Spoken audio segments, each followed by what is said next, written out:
Who they think they better than? Ain't no comparison to the so-called black or African American. You can drop the African, keep the American. When we say Aborigine and make they world in, I'm going in the same dirt my ancestors buried in. I come from a god and a goddess, so what that make me? Not even Basquiat can trace me. Not even Van Gogh can paint me. The MC in me is the God MC, equals the God in me. I'm focused in, let my mind be free.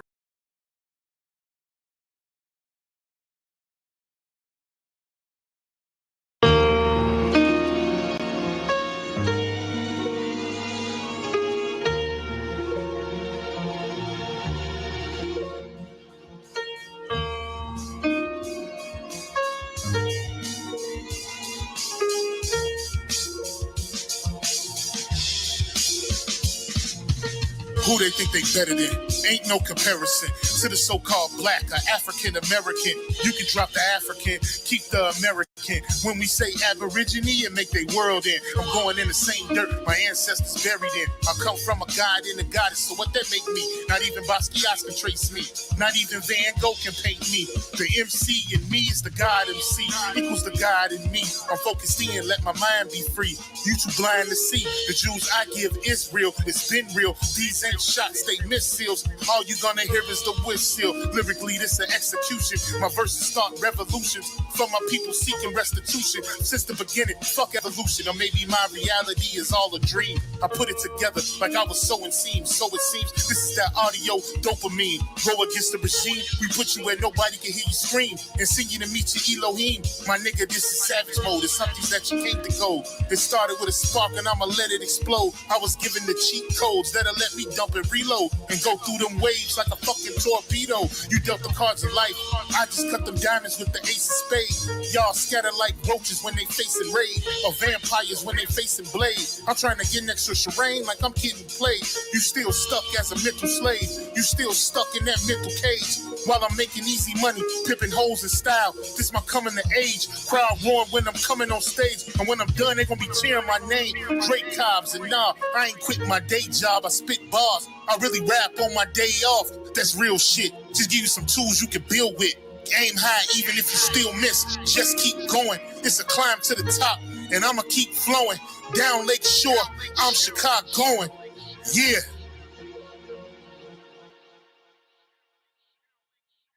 You niggas is playing checkers, we playing chess. And nigga, this is checkmate. Dre be the big dog and you just a little bait. You out of Africa and we ain't got the same traits. I'm a God being and we ain't got the same fate. My granny died February 18th and I was born on the same date. The chosen one, the ancestors' chosen son. They gave me the golden gun. One shot, that's a hole in one. From the pyramid of the sun to Poverty Point. I don't think you niggas is getting the point. We still here. Who said they made the Aboriginals disappear? Your information's lagging in the rear. All you do is teach fear. We copper-colored with woolly hair. Am I speaking clear? So fuck the nonsense. When I rap, I touch your consciousness. From within is when you get your self-confidence. Let's bring it back to dominance. Ain't no confining us. Gonna bring that wild Indian out of us. Yeah. Yeah, yeah. We still here.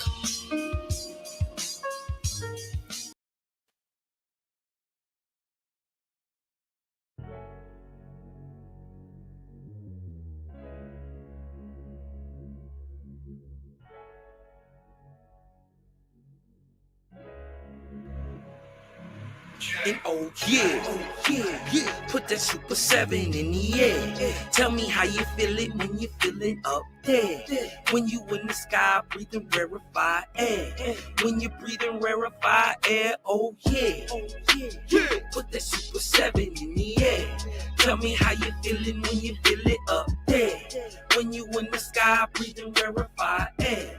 When you breathing rarefied air, just that job theft, that chow mein, that pepper bull, that towel main, since sunset in the arc of Wayne, my brain moving like Tao saying, so ass above, it's so below, that up and that down thing, this flow is atmospheric, I call that a ground game, see water is knowledge, so if I'm teaching, you're learning, so how your God make a sun without vortexing current, see the pattern is panic, I'm reaching out for my people, oh watch me flow through your speakers, you feel the force of the ethers, and when the force gets the equal, I'm taking off like an eagle, police popped the pastor yesterday, day for pushing Puerto. My DNA is Moshe. Mix that thing with higher water. My spirit rate is OTN. It's just a higher order. Got more light than Kavita. Rap a lot just like Tila. Went from sinner to saint. Shout out my big homie Sela. Got more torque than a sports car. Got more work than a door star. In the 4 million I make, I'm giving the Dr. Umar, oh yeah. Put that Super 7 in the air. Tell me how you feeling when you feeling up there. When you in the sky breathing rarefied air. When you breathing rarefied air, oh yeah. Put that Super 7 in the air. Tell me how you feeling when you feel it up there. When you in the sky breathing rarefied air. When you breathing rarefied air, oh yeah. Super 7 in my rites and ceremonies. I'm married to Jehovah, holy matrimony. Confucius say, in the words of Caillou, before you hit the tomb, be a bridegroom. Only got one question for Miss Susan B. On how to last Ahu when it's now a ennui. Blame my inspiration, I'm just thinking thoughts. But in the way of God's, we gon' keep it short. Why Jesus wanna kill me, Matthew 10:34. Just a couple questions that I'm needing to know. Oh, watch me flow, it's so potent. Set the vortex in motion. Super 7, I'm floating across the Aegean Ocean. Oh, you a Muslim now, so I guess you make it Salah. Well, I'm an Israelite, I'ma make you met the Shabbat. Got Moses on the bumper, super slap off in my spaceship photosphere. So I stay lit, peace and light to the faith is so yeah. Put that Super 7 in the air. Tell me how you feeling when you feeling up there. When you in the sky breathing rarefied air. When you breathing rarefied air, oh yeah. Put that Super 7 in the air. Tell me how you feeling when you feel it up there. When you in the sky breathing rarefied air. When you breathing rarefied air, oh yeah.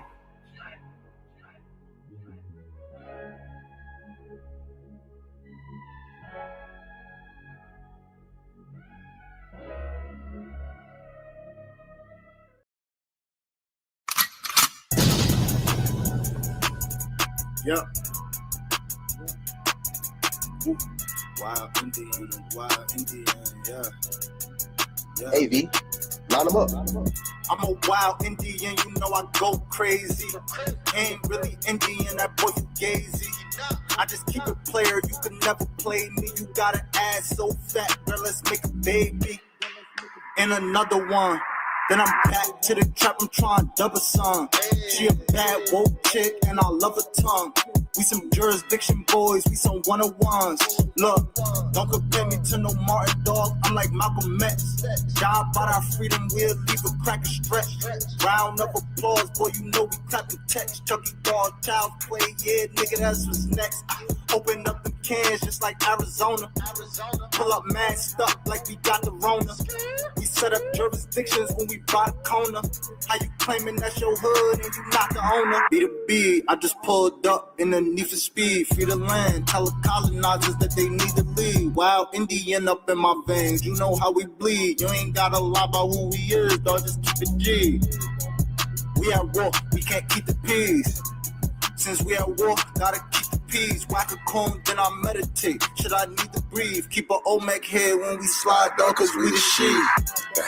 Like my niggas said, bitch, we the shit. I can't keep the peace. If it pop off, then I want a piece. I'm just on release. I'm in go mode, motherfucker thief. In these streets like EBT, when we at war, make peace with me. I don't give a damn, understand. Fuck who stole this land, white or black or tan. Understand, it's fuck who stole this land. Might have seen me get little buddy these hands. He wasn't no apple man. A lot of these dudes is Sambo man. They full of shit like my ammo can. What they call an N-word out the wrong mouth as an ambulance. Wild Indian, get it in advance, or you can post date it. Ask around, I'm the most hated. Straight sacred, they stole acreage. Yo, ape shit, show ain't shit. It won't be televised, I don't tape shit. Be the B, I just pulled up in the need for speed. Free the land, tell the colonizers that they need to leave. Wild Indian up in my veins, you know how we bleed. You ain't gotta lie about who we is, dog, just keep it G.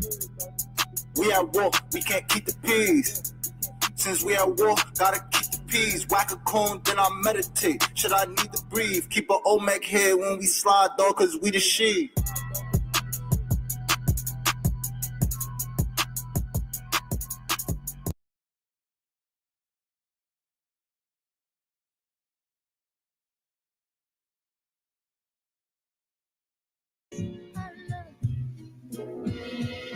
Your smile. Let the melanin show. Such a beautiful glow. I wanna put my Dre 3000 in your love below. I usually switch them up every season or so. Pretty brown round. I like it when you come around. You know how I get down. We can skip town, take you to exotic beaches. Let the sun hit you and look at your exotic features. My Empress love thing, we go together like yin and yang. Ride or die, we got our own gang. Me and you loving this shit. She knows she my number one pick. She ride stick and don't need a learner's permit. We in our zone when the runs get lit. Cause I know you feeling me. You like how my spirit's free and how we build with the same energy. Drake Cobbs and you know I keep it low key. One hit of this pipe and turn into a dope feed. It's 10 toes down and you around. You know how we get down. Yeah. Your eyes, my love. Your smile can't disguise. Be my Mississippi and just flow with me. I give you parts you can only see. I wish the younger me was in tune with the older me. We'll be right where we supposed to be. I just want to embrace you. Whole world try and trace you. American goddess, your image all over the planet. The definition of organic. Your body is a work of art like Chichen Itza. This copper color is nice to meet you. She says she Cherokee, wear a feather in her hair. And I'm right there. It's quite clear. Me and you together with Spark Fest. It's you and ITY in the universe intertwined. Causing eclipse like when the sun and the moon align. Now that's power divine that can light up the whole skyline. The touch, your kiss, it gets me every time. Empress, you stay on my mind. You know you one of a kind because when I shine, you shine. Yeah. It's nothing like the American Indian Empress. You one of a kind. Your smile can't disguise.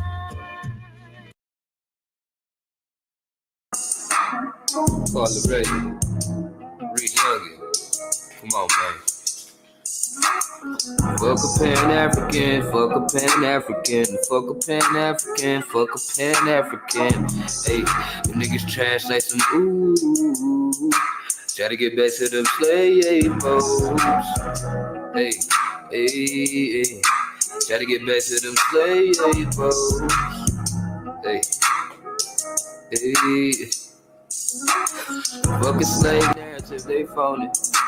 This nigga named Toby and he owe me. When the flock crop and the stock drop on top, them niggas going. Sold to the bitter cotton pickers, them my niggas. I'ma come down, feed them chitlins and them gizzards. Nigga, I'm the mister, I whip ya, I kill you. In the big house, go down with your sister. Send it back to you, then I send for your mother. Y'all niggas work, I'ma work it like no other. Make you pick cotton till the sun come and touch it. Till your damn hands and feet, your foot all bust up. Look me in my eyes, I'ma backhand the buck up. Nah. Shout out to Grandma Foo. White man came, she the one that sold you. My crew swam to the show and got you. Good shit, Jesus, man, that nigga came through. Hey, fuck a Pan-African, fuck a Pan-African, fuck a Pan-African, fuck a Pan-African. Hey, them niggas trash like some ooh. Trying to get back to them slave boats. Hey, trying to get back to them slave boats.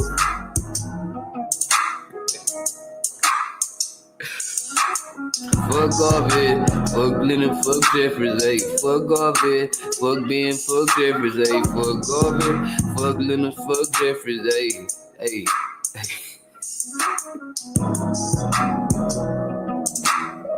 Play with this shit, dude. Beginning. Baby, yo, so peace, teeth, acrobatic. Fuck a Pan-African, fuck a Pan-African, fuck a Pan-African.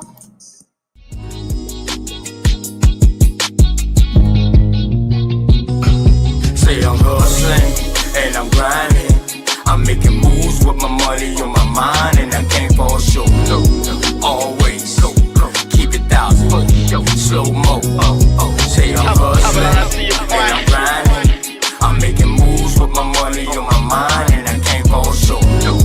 Always keep it 1,000. Slow mo.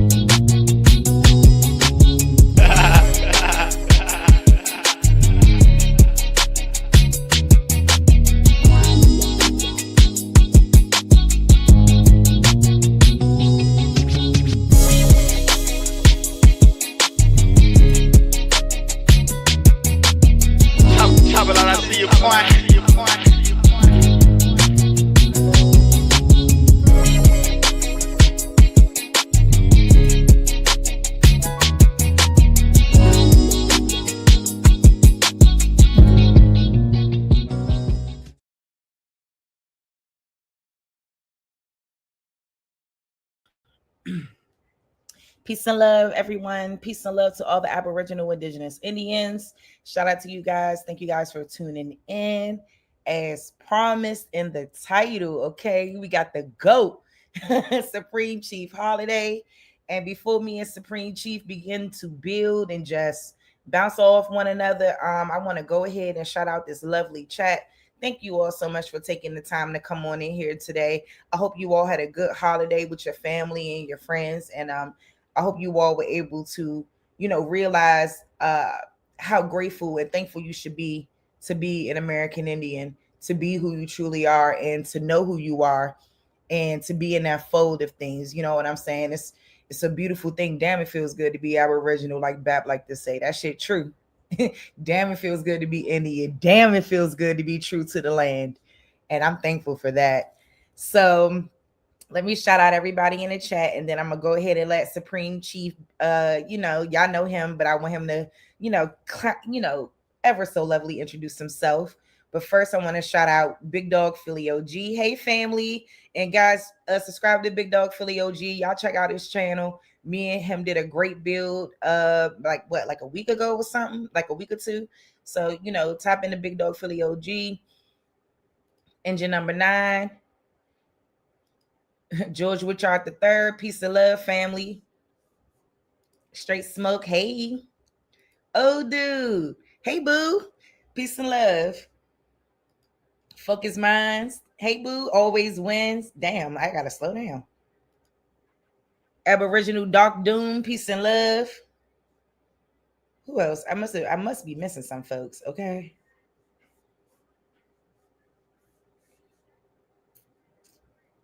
Chai Oppas, hey.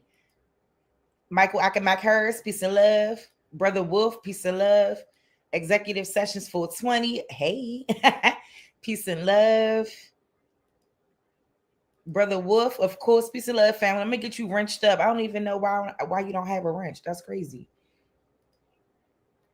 Hold up, Copper Goddess. Nate Aboriginal Bad, y'all. Israelite. Damn. Hold up. The chat moving. Y'all moving. Talk Your Talk Media. All right. Greedy. Dawood Amaru. Peace and love. Brown looking no ice. Hey. Hey, so. What's up, y'all? Y'all pulling up. Peace and love to all the family. Peace and love to all the family. And as you guys come on in, I'll continue to recognize y'all.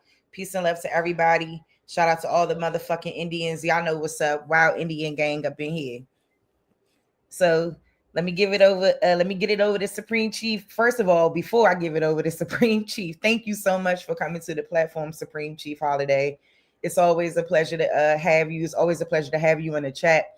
Like, I just want you to know that your value, your information is valued, and you are appreciated, and people see what's up, and we know what time it is when it comes to who the GOAT is of this shit. So shout out to Supreme Chief Holiday. Thank you again, and just peace and love to you, brother. Appreciate you, sis, for having me. Thank you. I just want to say peace and paradise to all American Aborigines. It's just Sahab, man. Thank y'all for having me. I want to thank the ancestors, man. I think they are going to be tapped in today, man. So hope y'all tapped in. I think we're going to have a great build. Yeah, man. So shout out to the chat room, man. Shout out to all the Indians out there, man. All the American Aborigines, man. We really appreciate you guys. Real talk, man. Press GOAT if you truly descend from the greatest human beings in real history. And put a number 1 beside that. Charisse. Hey. You over here cooking, man. So, you know what I'm saying? They be like, oh, there's no more information out there. You know what I mean? No, Charisse be over here cooking, y'all. Shout out to Charisse. Shout out to everybody, man, that be cooking, man, and just digging into these crates, man. Charisse, like I said, I'm gonna follow your lead on this one. I like where you were going actually earlier with the slave narrative. We were gonna build on that anyway, but we'll get into all of that. How you doing today?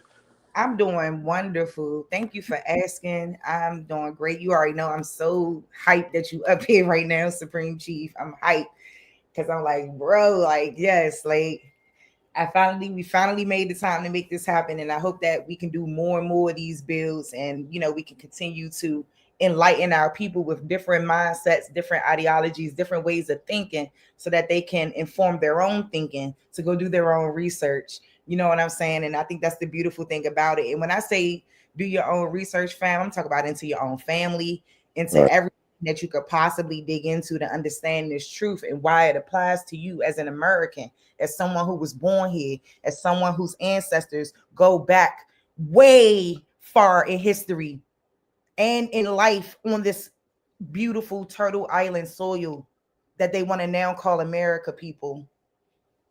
Or So God, keep it in perspective, young. Like, I think what was tearing me up most was the misinformation around the slave trade.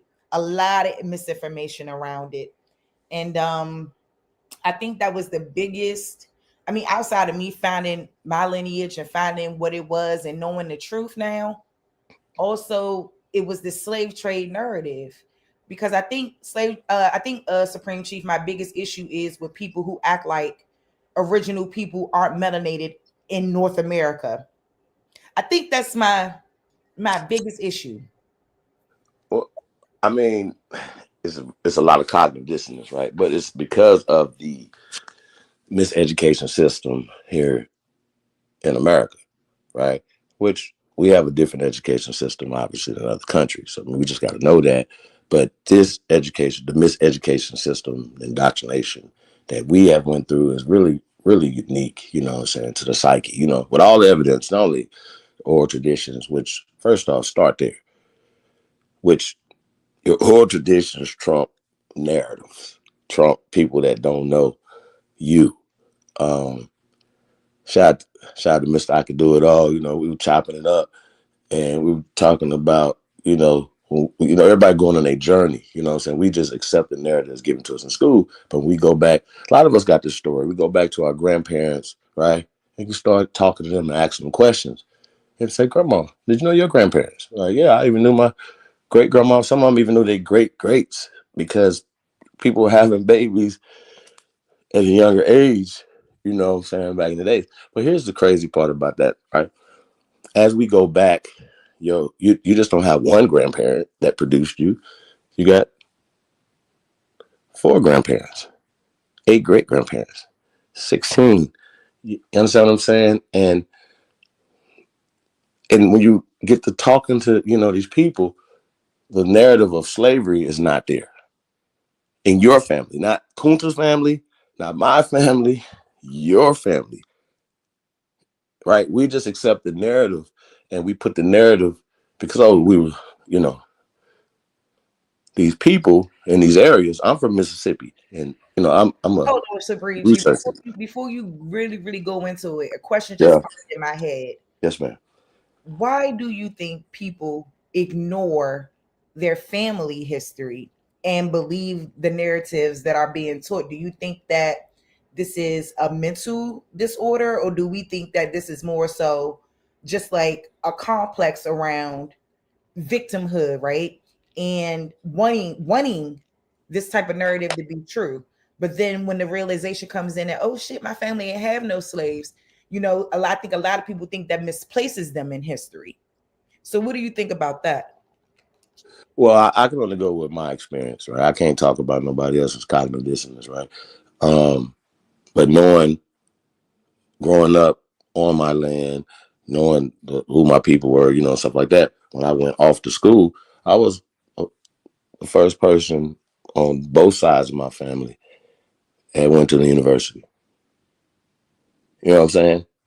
And so I come home after my freshman year, you know what I'm saying? Hey, Grandma, we Africans. Got cussed out. Ooh, she cussed you out, That's period, I grandma. heard Granny. Rest in paradise. I never heard my grandma cuss me out. I never heard her cuss. No, nobody. Never heard her cuss before. You know what I'm saying? But she really like, I told you who we are. We're not Africans. You know what I'm saying? And she didn't say Indian. That was another thing. I spoke on that last night. Specific Choctaw, Blackfoot. You know what I'm saying? And people ask me who's my tribe. I said I'm the Johnson clan. I'm just my tribe. If you actually do your research, you know what I'm saying, on your family. Don't worry about the Native American narratives that are new. The African narratives are the new. That your grandparents predate those narratives. Some of our grandparents are still here. You know what I'm saying? So oral tradition trumps everything. You just have to cross-reference the oral tradition, correct? Which we use records that are still, some of them are still left. And for me, my records show ownership, family ownership of land, right? Over 150 years prior to the Europeans coming into Mississippi. Now, according to, just logic, if they don't say they don't get there until after Reconstruction, how do they own land and own niggas at this in a place that they're not at? So when I say what I say, so many people are so emotionally attached to losery, to inferiority, but that's a part of the indoctrination into roots, into Kunta Kinte. It's all psychological warfare. And once again, words are the things that they use, like black. Black attaches you to slavery in Africa. And you have nothing but a narrative, slave narrative. They call them slave narratives too, by the way, which are fake. Created by the CIA. COINTELPRO. COINTELPRO is alive and well, it's funded. All you gotta do is look it up. And who do they fund? Oh, they fund African studies. They fund Native American studies. They fund the universities, brothers and sisters. They just don't fund pan-doodle studies. They fund everything openly. This is an open thing. The open miseducation of the American Negroes, the American Aborigines, American Indians. And we're going to get into that conversation too, like just the division that these different words that they describe us and different people describe us in different time periods, and they writing words back. We get attached to these words, and then we hate other people that are love and attached to other words too, and it's just really describing the same people. It's really sick. I don't know if it's done on purpose or it's just more of that cognitive dissonance that you were talking about, sis. Even amongst people that say they know they are, we still try to figure out ways how to not build something. I think it's just excuses not to work together and do stuff. You know what I mean? And that's the big part about it. Because I thought, oh, Granny, they don't know what they're talking about. They didn't go to school. They didn't go get miseducated. You know what I'm saying? That's what I thought, Charise. But I was, I shook that off real quick. You know what I mean? Because just the ancestors, not only my direct ancestors telling me stuff, my great grandparents were still there. Great uncles. I still got some of my great aunties and great uncles still to this day. You know what I'm saying? And I talked to them about my family on both sides. It's no slavery. And the elders in the 90s and stuff like that, they're saying the opposite of this. And I just keep, and I'm interviewing other people, elders, 80s and 90s, Alabama, Mississippi, and we're not finding slavery. Exactly. I'm just saying, so what are we talking about when we're talking about the enslavement process? Now we're talking about families. Now we're talking about generational wealth that they abolished. So we talk about the abolition. They made us root for our demise, bro. Like, you know what I'm saying? It's really, really diabolical on the things that these people do. You know what I'm saying? Have done or doing right now. Real talk. What you got here? All right. So boom. This is a short I did a minute ago. Now I want to show this because this is talking to what we're talking to right now. And I just want to show it briefly. Hold up. Let me. Fact, but she didn't speak nothing but facts in this Shining Sharp interview. And you can't deny it. Here's what she had to say. I never connected with school because I always felt like it wasn't adding up. So when you're trying to teach me about the Boston Tea Party, but people that look like me is at the bottom of the boat, I can't connect to what you're saying. I never connected to, because I always felt like something was off. When they were teaching me about history, we were always the savages and we were always the bad people. And then you saw these white people be all the heroes. And as a little girl, I said, something's not adding up. Auntie Monique is 100% correct. History was written by the victors. So, of course, it's not speaking the actual factual truth about the Black American place in history and how significant it truly was. So, shout out to Auntie Monique for keeping it real. And we need more people like her to keep it 100 about this system of things. So what you think about what she had to say about that though? Because I thought that was such an interesting, profound thing that she said. And I was like, wow. I said, that makes so much sense. That makes so much sense about being able to connect and understanding that our history is portraying us as bad people. It's portraying us as something we are not. And that's why us as the people who know now the truth, we Right. need to come into that and embody that and embrace it wholeheartedly because like we got to do this for the future generations. Absolutely. Man, what she said, right, is spot on.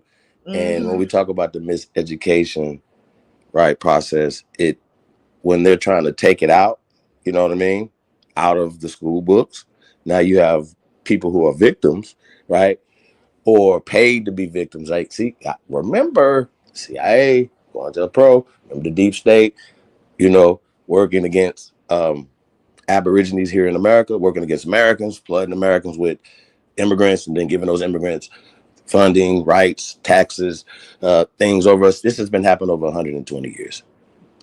Ellis Island, Angel Island, Southern Border. What are we doing? So we got to stop being fools and listening. Like a lot of us, a lot of us supported the Democratic monsters and the NAACP because that's what we were told. We were told to do that. Who told us to do that? And some of us can't break away from these belief systems. These pastors are dirt bags, right? But still worship them, knowing they running through everything. You know what I'm saying? I mean, I just at this point, if it was up to me, it'd be a problem. I'm fucked up, y'all. So my brain works different. I just believe in cutting the cancer out and getting rid of it. I don't believe in all this extra shit. You know what I'm saying? And it burns me up because it's in people's face and people are so weak that they'll rather just turn a blind eye than address it. You know what I'm saying? And Monique is strong, you know what I'm saying, and courageous. Yes, she is. And when you see a lot of these men are not, they're weak, they're cowards, they're afraid to lose something. So I want to say shout out to Ye West once again, man. But willing to lose something, you know what I'm saying? Willing to stand for something. Like when you learn something, you do better, bro. And people not willing to stand for that. They're selfish. They don't worry about their community, and that's the problem. And so you definitely don't care about your ancestors. So yeah, listen to your grandparents and your people first, and then do your research on your people. You know what I'm saying? So when we talk about Dr. Henry Louis Gates Jr., I call him the leading slave catcher. You know what I'm saying? He said that it's doing the research, and he has extensive. Yeah. He gonna make sure. He trying to. Hey, listen. I think. He gonna. Real talk, though. I think if we had an off-record conversation with Dr. Gates, he'll blow our mind. Like he knew what nothing recorded. He knew he could get caught up. Like he was just like, hey man, look, come over here. Let me talk to you. He'll tell us a whole bunch of shit, right? Because he got too much resource, too much behind the scene. You know what I mean? All he know. You know what I'm saying? He knows. He be trying to slip shit in there. I'll be like, yo, he said, no, it's hard. He's hard pressed to find slavery in Africa and so-called African Americans. Just quote from him. Yeah.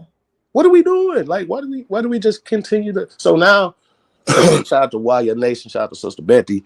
We talk about the lawsuit. It's a real lawsuit in the federal court system right now. But the problem is for them that I think they all got the memo at the same time. Hey, you cannot call these people slaves no more. You got to say they're enslaved because there's a problem. They know it. Words matter. Yep. And They are casting spells. We are not slaves. We've never been slaves in America. I'm standing on that. And I wonder why is nobody like Umar and all these guys. Nobody want to take that challenge. Garfield. Nobody. Nobody. Why? If y'all push this narrative so hard on our people that we all slaves come on the bottom of a boat, then and the fact that people have to take it out of the books, and y'all mad that they got to take it out of the books, and mad that they got to stop teaching this to the people. You guys are upset. It's You guys are COINTELPRO. You guys are COINTELPRO. Because it's not real. They're COINTELPRO. Huh? No, I'm saying I got the Kirkin out Supreme Chief. I was like, listen, I said they need to eradicate all of that stuff. The Department of Education, critical race theory, teaching that slavery story. It has to stop. It has to stop. Because what they don't understand is our history predates slavery. Like, we literally founded America with these quote founded fathers. I got to keep it real though. They didn't teach us in school. It's just a narrative that's placed. Yes. It's not taught in school. They always knew, y'all. They always let us teach it. Oh, just like elective. You guys can take this as elective. You can't get any credit for it. They basically saying that we get accreditate this or whatever, you can get sued for. You understand? Like, African American studies is COINTELPRO. No, it's not. It's been exposed before we were born. It's been exposed. Now it's just like, okay, well, we're not going to hide it anymore. The fact that the Jabarians are still running around here is a problem. That they can come outside is a problem. For a nigga like me, a lot of brothers and sisters listening in this chat room right now, I know it. We can't be like, we ain't the same type of people for that to happen. What type of people follow these type of people? Do you want to understand what I'm saying? Like, it's wild to me. Here go Luvis trying to troll already. Would you like to answer this question for Luvis? Absolutely. Then who were the slaves? Because it is a fact that slavery happened. Okay. Yeah, no one's okay. Go ahead, you answer him. Well, let's do this. Let's do this. This is why we do this. This is what I'm saying. I mean, once again, a narrative, right? It's called a slave narrative, Lubis. So just us talking about it, I don't think it does it justice, right? You know what I mean? Because I don't think that they are ready for people that want to accept losery, want to be the losers in every scenario, right? Okay, just put this in perspective. All right, the word slave, and we're gonna pull it up. Sis, can you pull up the etymology online? And we might have to do the etymology of a few words while we having conversation here and kind of break it down. Because I think that a lot of times people don't know words that come out their mouth. Or absolutely, how about this? Why would you debate somebody that you don't know the words? Like, I don't like to be called, I don't like you Aboriginals. And be like, what does Aboriginal mean? Well, I don't know. But that makes you a dummy. Etymology. You know what I'm saying? Like, you should at least just look it up. You shouldn't argue with people without knowing, being knowledgeable to understand the person that you debating side of it. A good debater knows both sides. So understand that. And if you do not know what your opponent knows, he knows that you're at a disadvantage. We'll just say that. So we're talking about the word slave, right? Now, Lubis, you have etymology. Etymology is the right exact meaning of words, right? Now,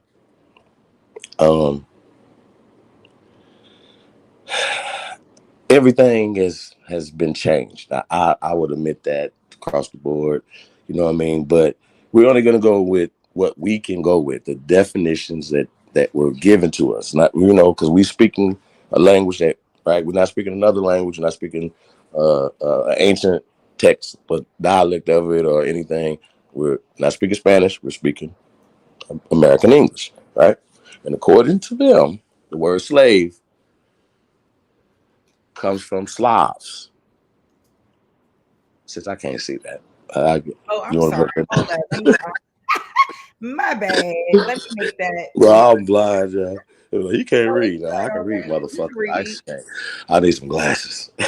Is that big enough? Dang. I'm not gonna be able to see it that good. All right. Let me put it on this other Do tab. you want me to read it? Yes, ma'am. And we can break All some of it down for Lubis. All right. 1300 slave, esclave, a person who is the chattel or property of another, from Old French esclave 13c, and directly from medieval Latin sclavis, quote, slave, source also of Italian schiavo, French esclave, Spanish esclavo, originally Slav, so used in this secondary sense. Hold on, real fast. Originally Slav. Can we go to Slav real fast? So, because a lot of times they, don't want to accept it. Originally Slav. Now the 13th century, according to them, and this is all made up and written back as well, but that's another story for another time. 13th century is the 1400s. It's not the 1300s, the 1400s, right? So just keep that in the back of your mind. So y'all remember like the 1400 stories, right? So 1400s, they're saying that they're going, right? So from the 1400s, anytime that you want to get it in the 1400s, right? You can take it however you want to take it in the 1400s. I know all of that with it, but you can have the whole 1400s, okay? 1400s to the 1900s is a 500-year. You can take years. They say 400 years, but we go. So remember, it's a 400-year history of slavery somewhere, correct? Yep. Okay. So according to them, Slav, the word slave is originally from the word Slav. Let's go. All right. One of the people who inhabit most of Eastern Europe, late 14th century, Sclav, from medieval Latin sclavis, from Byzantine Greek sklavos, from a shortening of Proto-Slavic Slovenu, a Slav, which is probably related to Slovo, word speech, which suggests the name originally identified a member of a speech community. Compare Old Church Slavonic, Nemesi, Germans, related to Nemu, dumb, Greek heterophonos, foreign, literally of different voice, and Old English piod, which meant both race and language. Very interesting. That is a very interesting statement that they made there. All right. And it makes sense because it seems like it meant so many things at one time. Well, once again, they're telling you different time periods. They're not saying it like within there, but when they're saying certain things, like when we talking about Greek, a lot of things be like they want to write Greek back in the ancient times. It's not. It's like a lot of stuff is there originally. What we're talking about originally, and where it still is today, right? Mm-hmm. Slaves. The Mann Act. Something else I want to pull up. I think can we pull up the Mann Act real fast?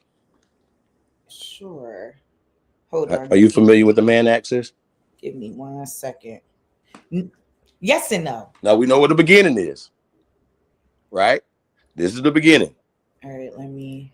Right? They said these people. Well, we're gonna get back to slave though, because when we go back to slave, it'll probably break it down a little bit more. But we're gonna go to the Mann Act real fast. We know what the beginning of it. Who they say who are the slaves? Slavs. Slavs are slaves, right? Right? Everybody? Mm-hmm. We cool with that, right? The white folks are the slaves. 1400s. Okay. All right. Let me pull this up for them. And this is this Cornell? No, this is the Legal Information Institute. But that'll probably work. Now they say in that when we go back to it, they talk about they were in bondage, in chains in Europe, Asia, and Africa. I'm about to show you that it was in America too. Like, so this is the thing. They don't see when you have somebody writing something, then they're trying to hide things and they're trying to put like, oh, there wasn't slaves in America. You guys are the only slaves in America. Well, no, not according to the Mann Act. We don't have a Mann Act. We were never slaves in America. Ever. Ever. It's the GOAT. This is the Mann Act right here, sis. Are you familiar with this? Have you ever read this? Oh yeah. Okay. Would you like for me? Yes, ma'am. I can't see this. You better put some glasses on, Supreme Chief. I gotta go good. You know, I one of them was like, Look, black you man, I can't don't see need it. no They might glasses. can't see Nah, it. yeah, I've got to. Chat, is that clear to you guys? I've been reading too much. All right. The Mann Act, MANN Act, also known as the White Slave Traffic Act of 1910. Who? The what? White Slave Traffic Act of 1910. Okay. Is a federal law that criminalizes the transportation of any woman or girl for the purpose of prostitution or debauchery or for any other immoral purpose. The Mann Act passed in June 1910 and named after Illinois Congressman James R. Mann, invoked the Commerce Clause to felonize the use of interstate or foreign commerce to transport women for immoral purposes. The act was aimed at prostitution, immorality, and human trafficking. Congress appointed a commission in 1907 to investigate into the problem of immigrant prostitutes. It was alleged that immigrant women were brought to the Americas for sexual slavery, and immigrant men lured American girls into prostitution or, quote, white slavery. The committees believed that no girl would enter prostitution unless drugged or held captive. This led to public outrage, which eventually resulted in the enactment of the Mann Act. However, many critics note that the act ended up criminalizing many kinds of consensual sexual activities and had racist undertones. The phrase, quote, immoral purpose was broadly used to prosecute unlawful premarital, extramarital, and interracial relationships following the Committee versus United States 1917, where the United States Supreme Court held that illicit fornication, even when consensual, constituted an immoral purpose. It didn't matter if the women consented. The man would be liable irrespectively. Furthermore, if the woman consented, she could be held as an accessory to the crime. While the act was never repealed, it was amended a few times, the most notable of which were in 1978 to address issues of child pornography, and in 1986 to address the act's misuse against consensual sex by replacing the phrase any other immoral purpose with any sexual activity for which any person can be charged with a criminal offense. Well, and so a lot of times people say, well, it has nothing to do with a man. Okay, well, here's the thing. Okay, children come from women.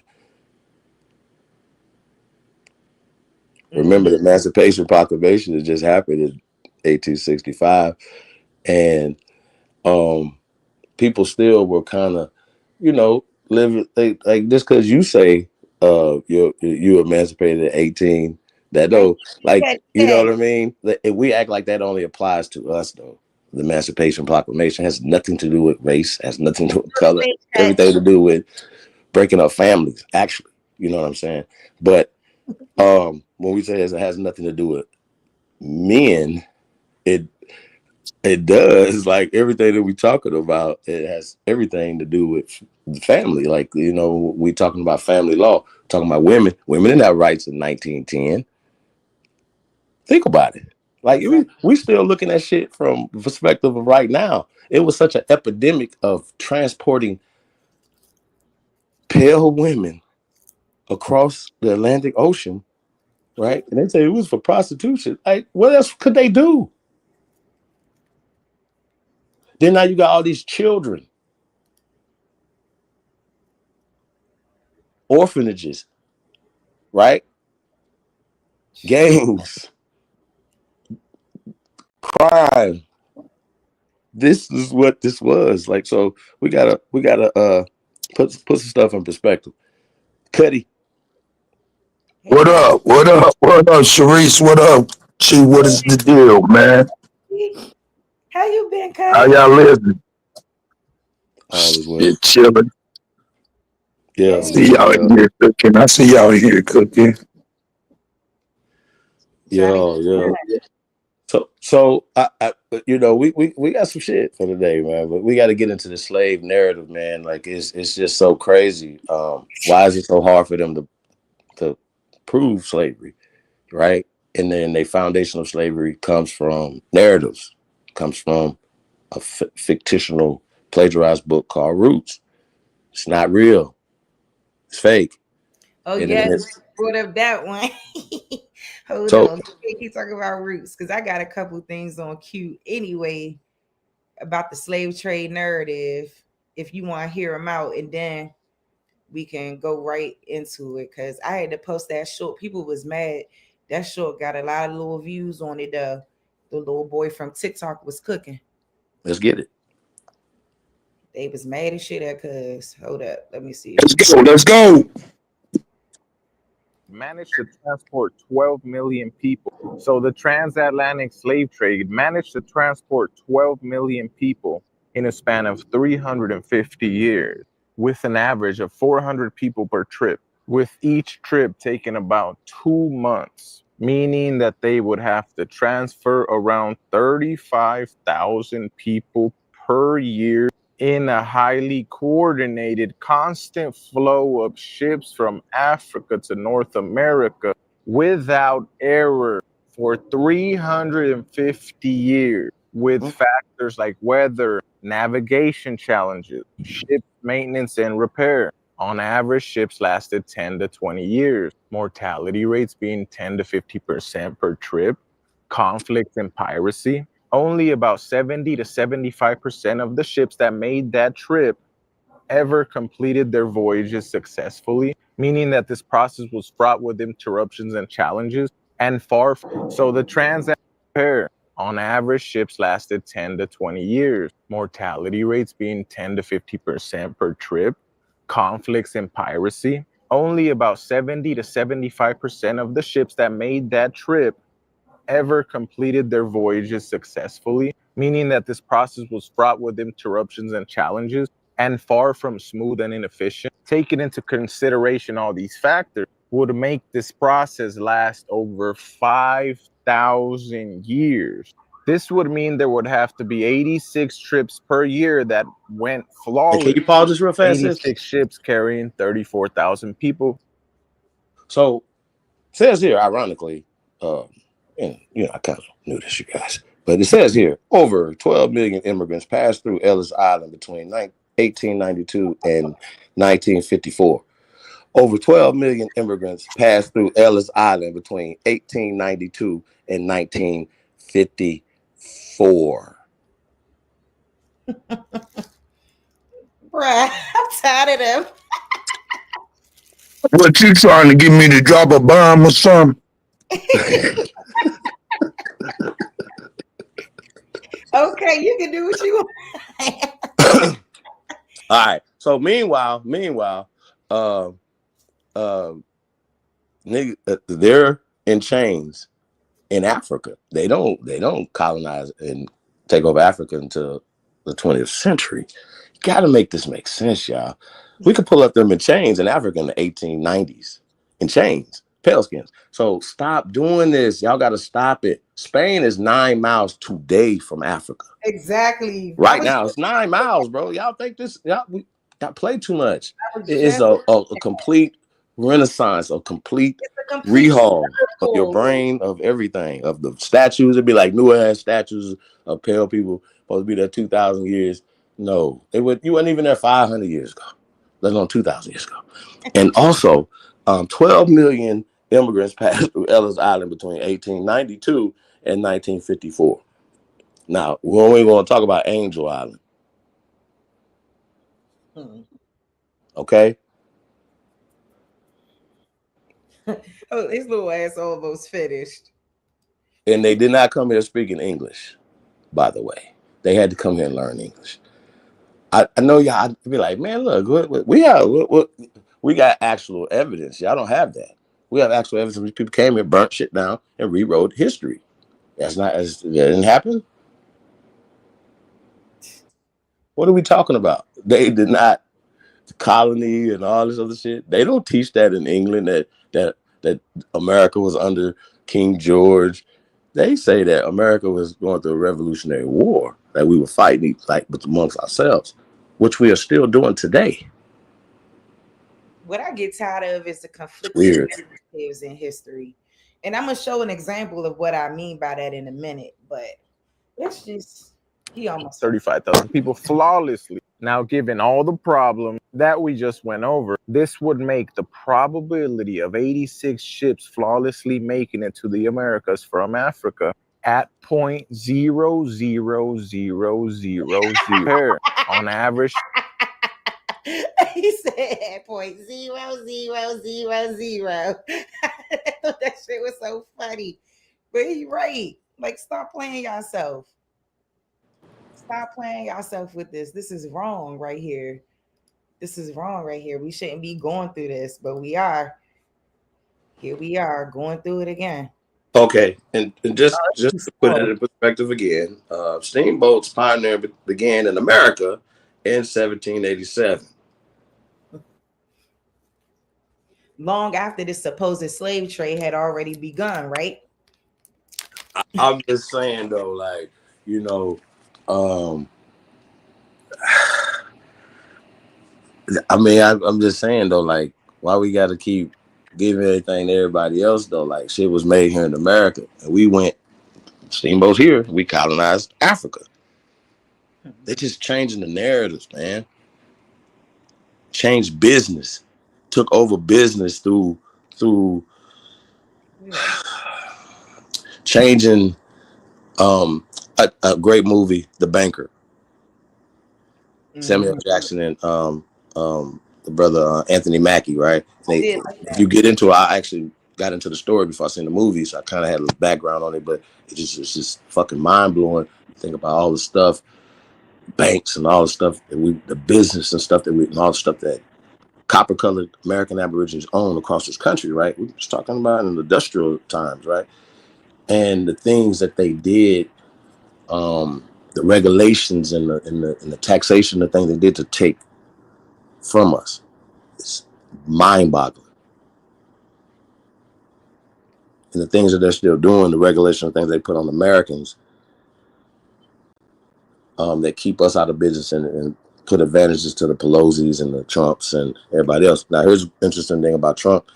Cuts here. He's a Trump fan. Basically, Trump is like, yeah, I know this is happening because I was taking advantage of those things too.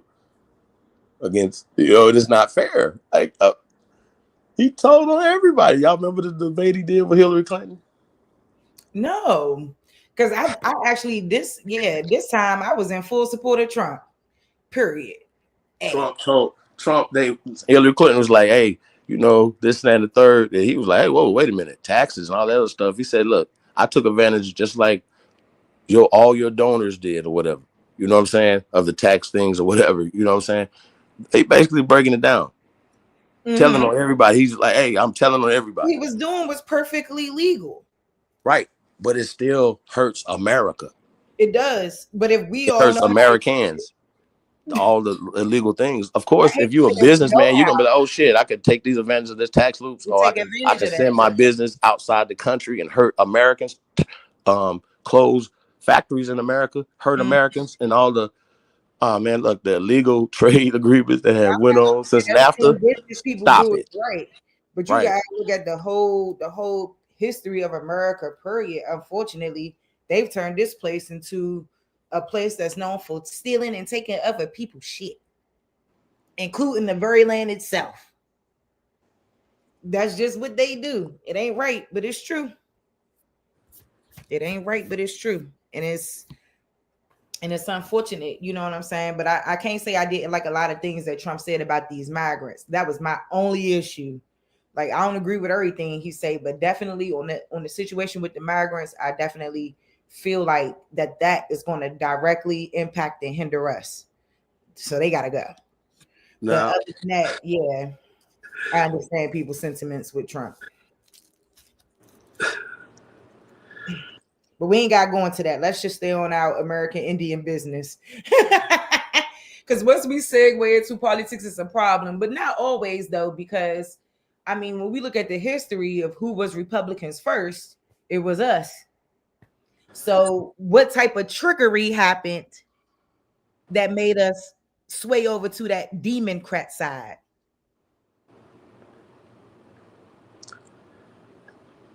well, just so everybody know, Steamboat. I mean, it's like 1690s, y'all. Like, so, like I said, like we invented this stuff. Like, we're gonna get into some stuff too tonight, y'all. But like it's all it's impossible for us to be slaves. We not. When we invented everything, just the modern, this is not hard. This is not rocket science. By the time the 1800s come, they be like, "Oh, it's the first steamboat." Well, y'all took stuff from that was we were already using this technology up and down the Mississippi River for damn near 200 years. Like, this is not rocket science. They know this. They understand what happened.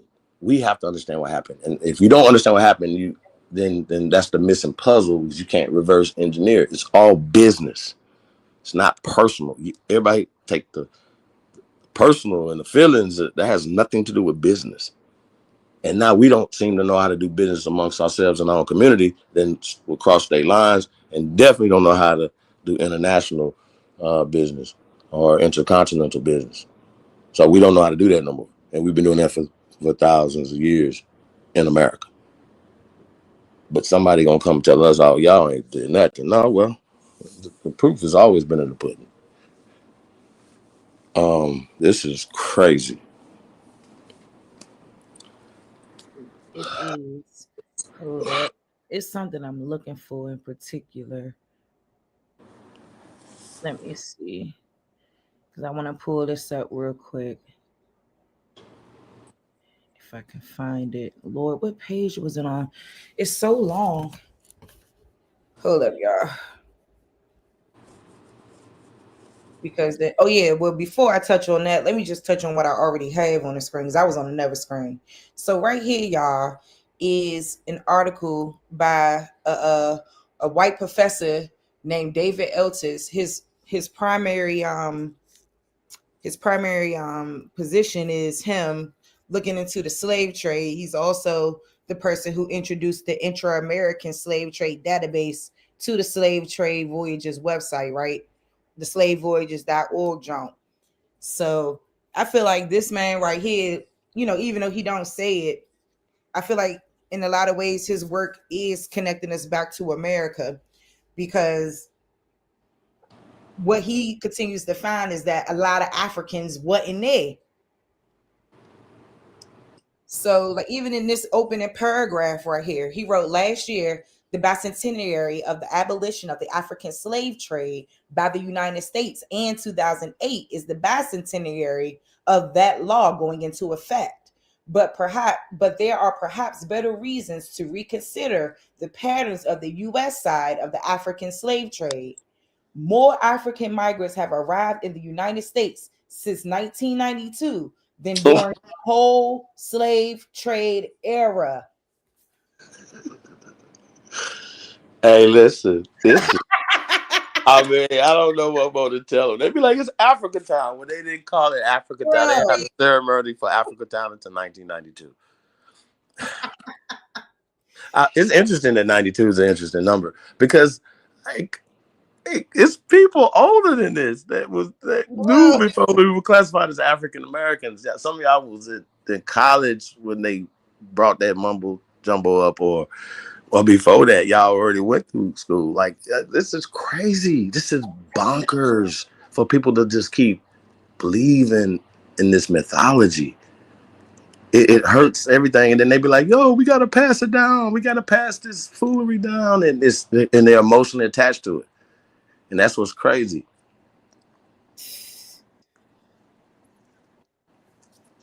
Some old ladies wanted to beat me up. What was that?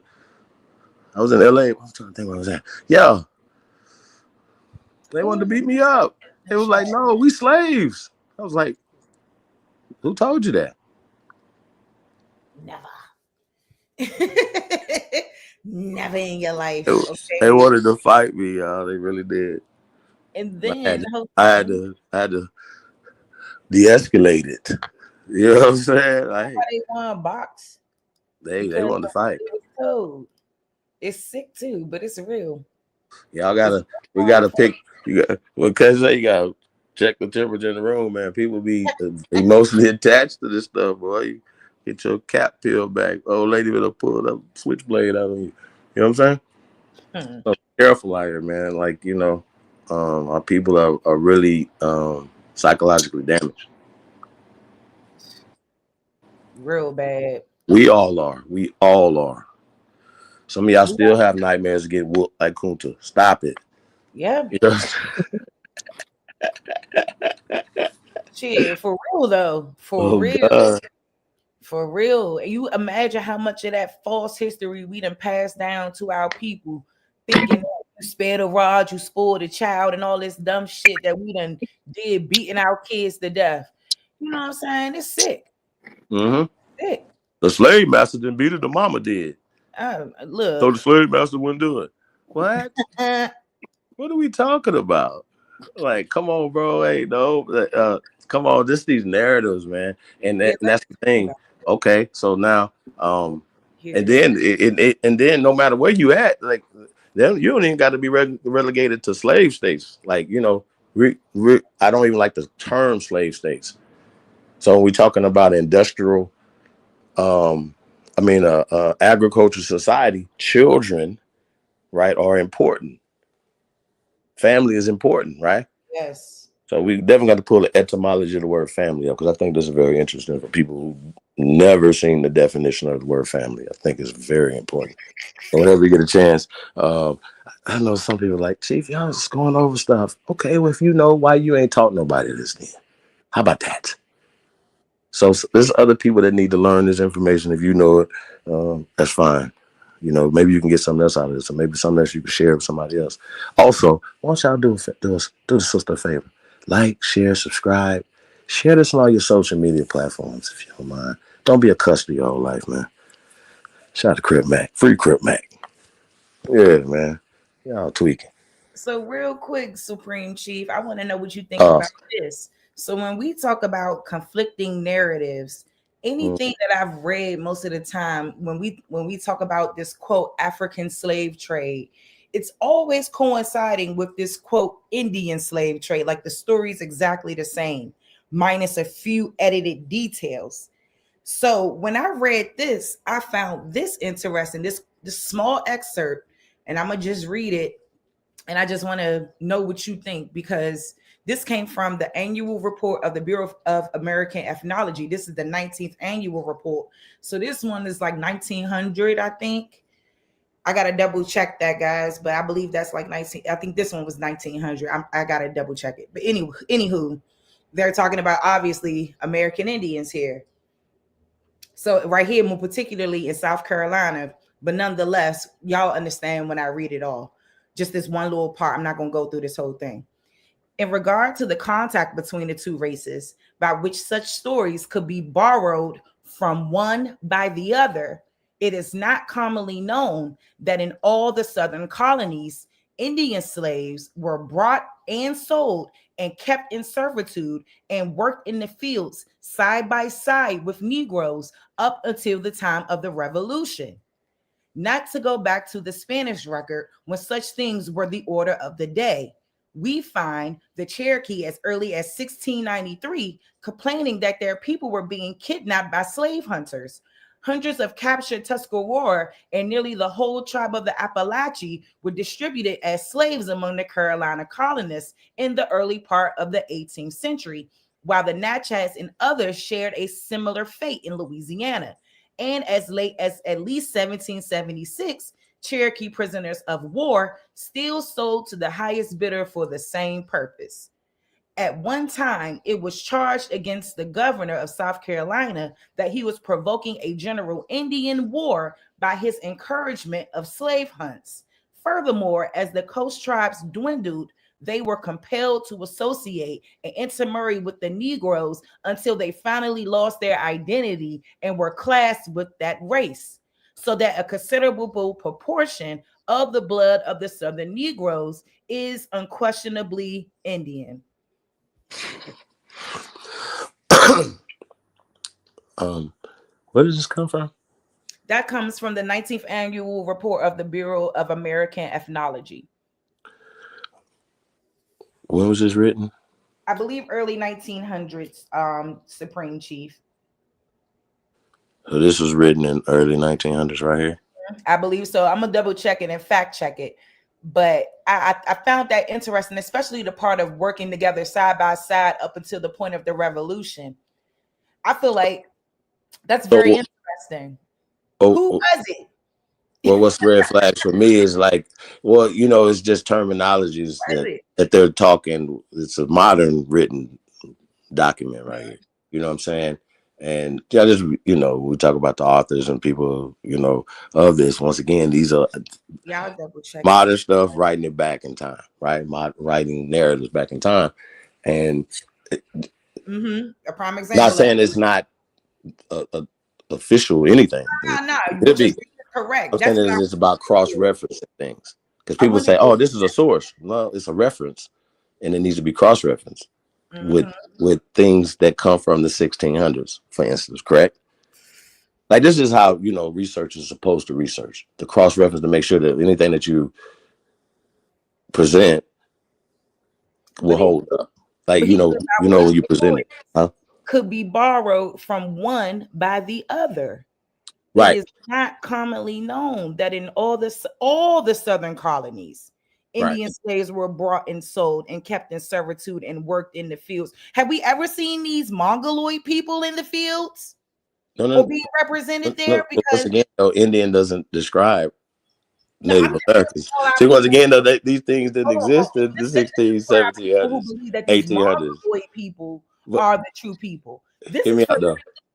These things just didn't exist in these time periods. They're writing them in their time period. That makes sense? Yes. By them, and that's the red flag for me. That's the red flag. And then once you get into it, this company is ran by the Jewish people who push this narrative, and it has no foundation to it. Because once again, who are they selling it to? And if this is in, you know what I mean, then okay, well, then there should be something to back it up. Okay, well, if you have these terminologies that you're talking about now that didn't exist then, well, who are you talking about then? You understand what I'm saying? And so then when they say bought and sold, right? Okay, so if you don't have nothing, absolutely nothing, right? Then and you want to marry somebody who's, as you know what I'm saying, you have to bring something to the table, right? So you have to give gifts, you have to pretty much buy your wife. Yeah. You see the problem here? They rewrite the shit. You know what I'm saying? Making it seem like the whole time it's one story. It belongs to one people. It's not all that other shit they're trying to intertwine with it. And this is the issue that I had, because I'm like, whoa, like, so who are the Indian slaves? Who are the Negroes? Well, once again, that's why we're going back to family. That's why we're going to go back to family, because this don't supposed to be slave areas, right? So we're going back to family. They're just classifying. Crazy.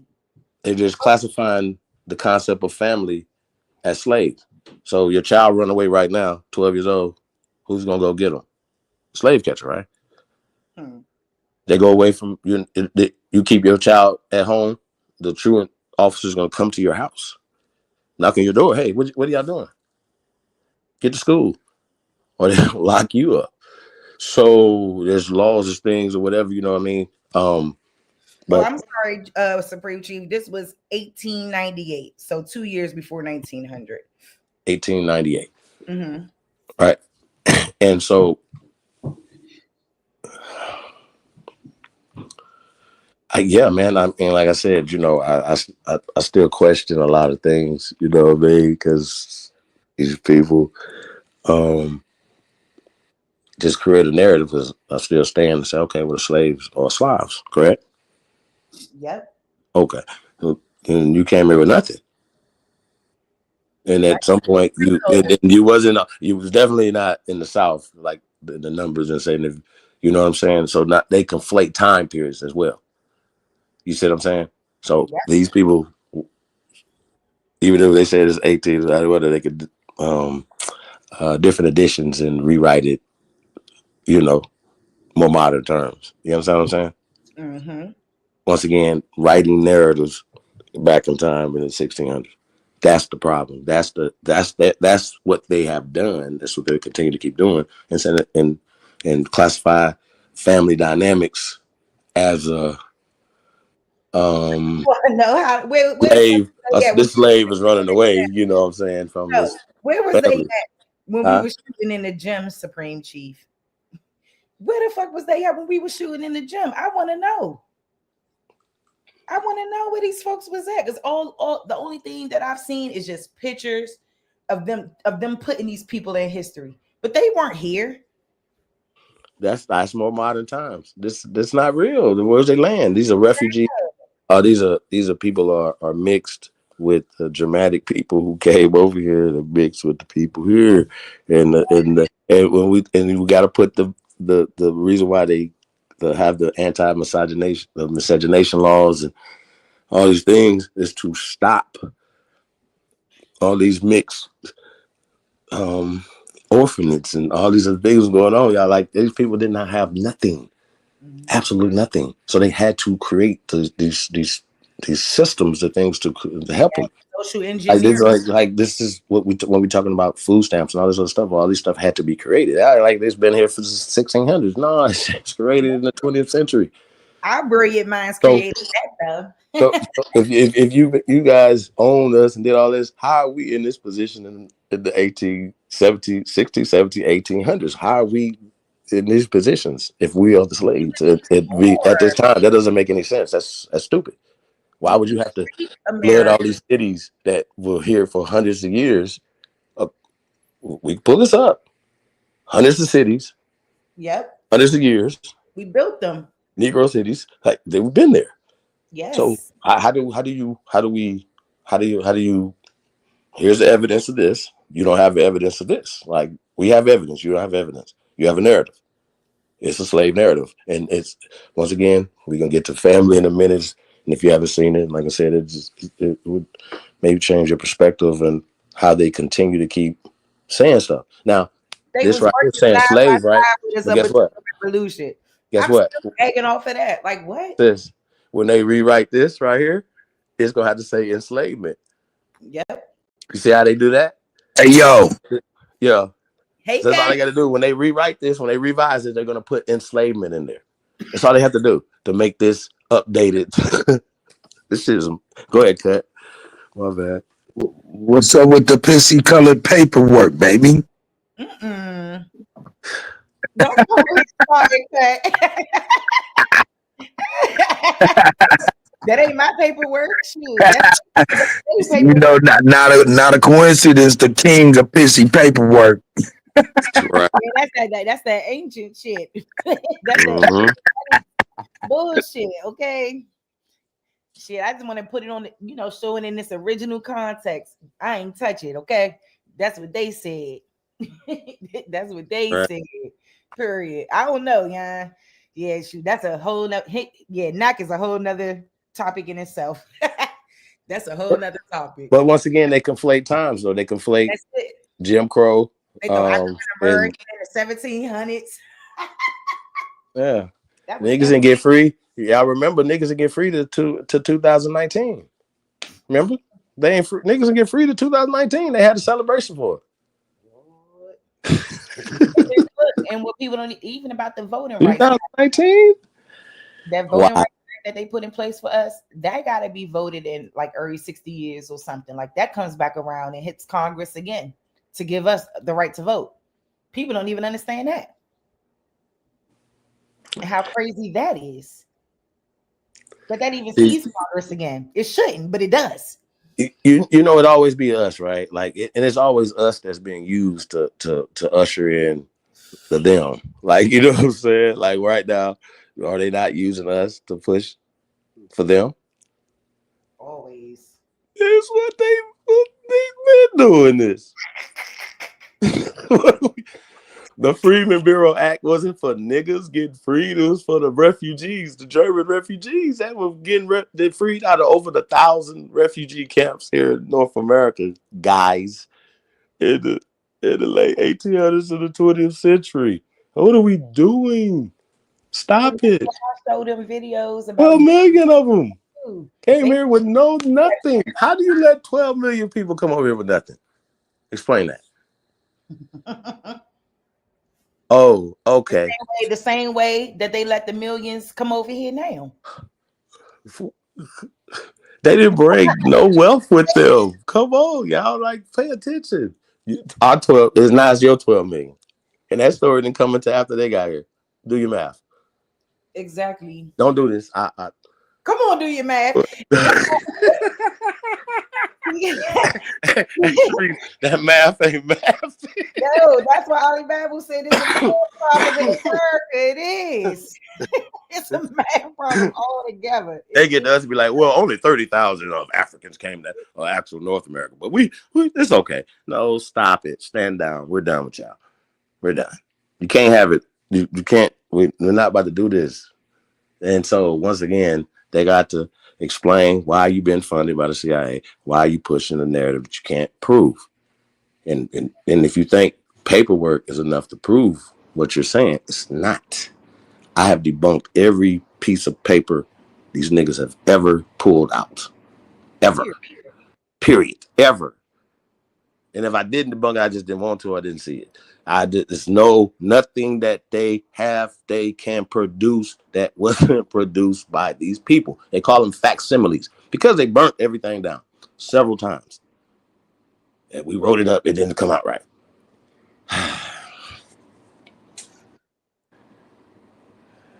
Are y'all ready for this? I don't know if y'all ready for this.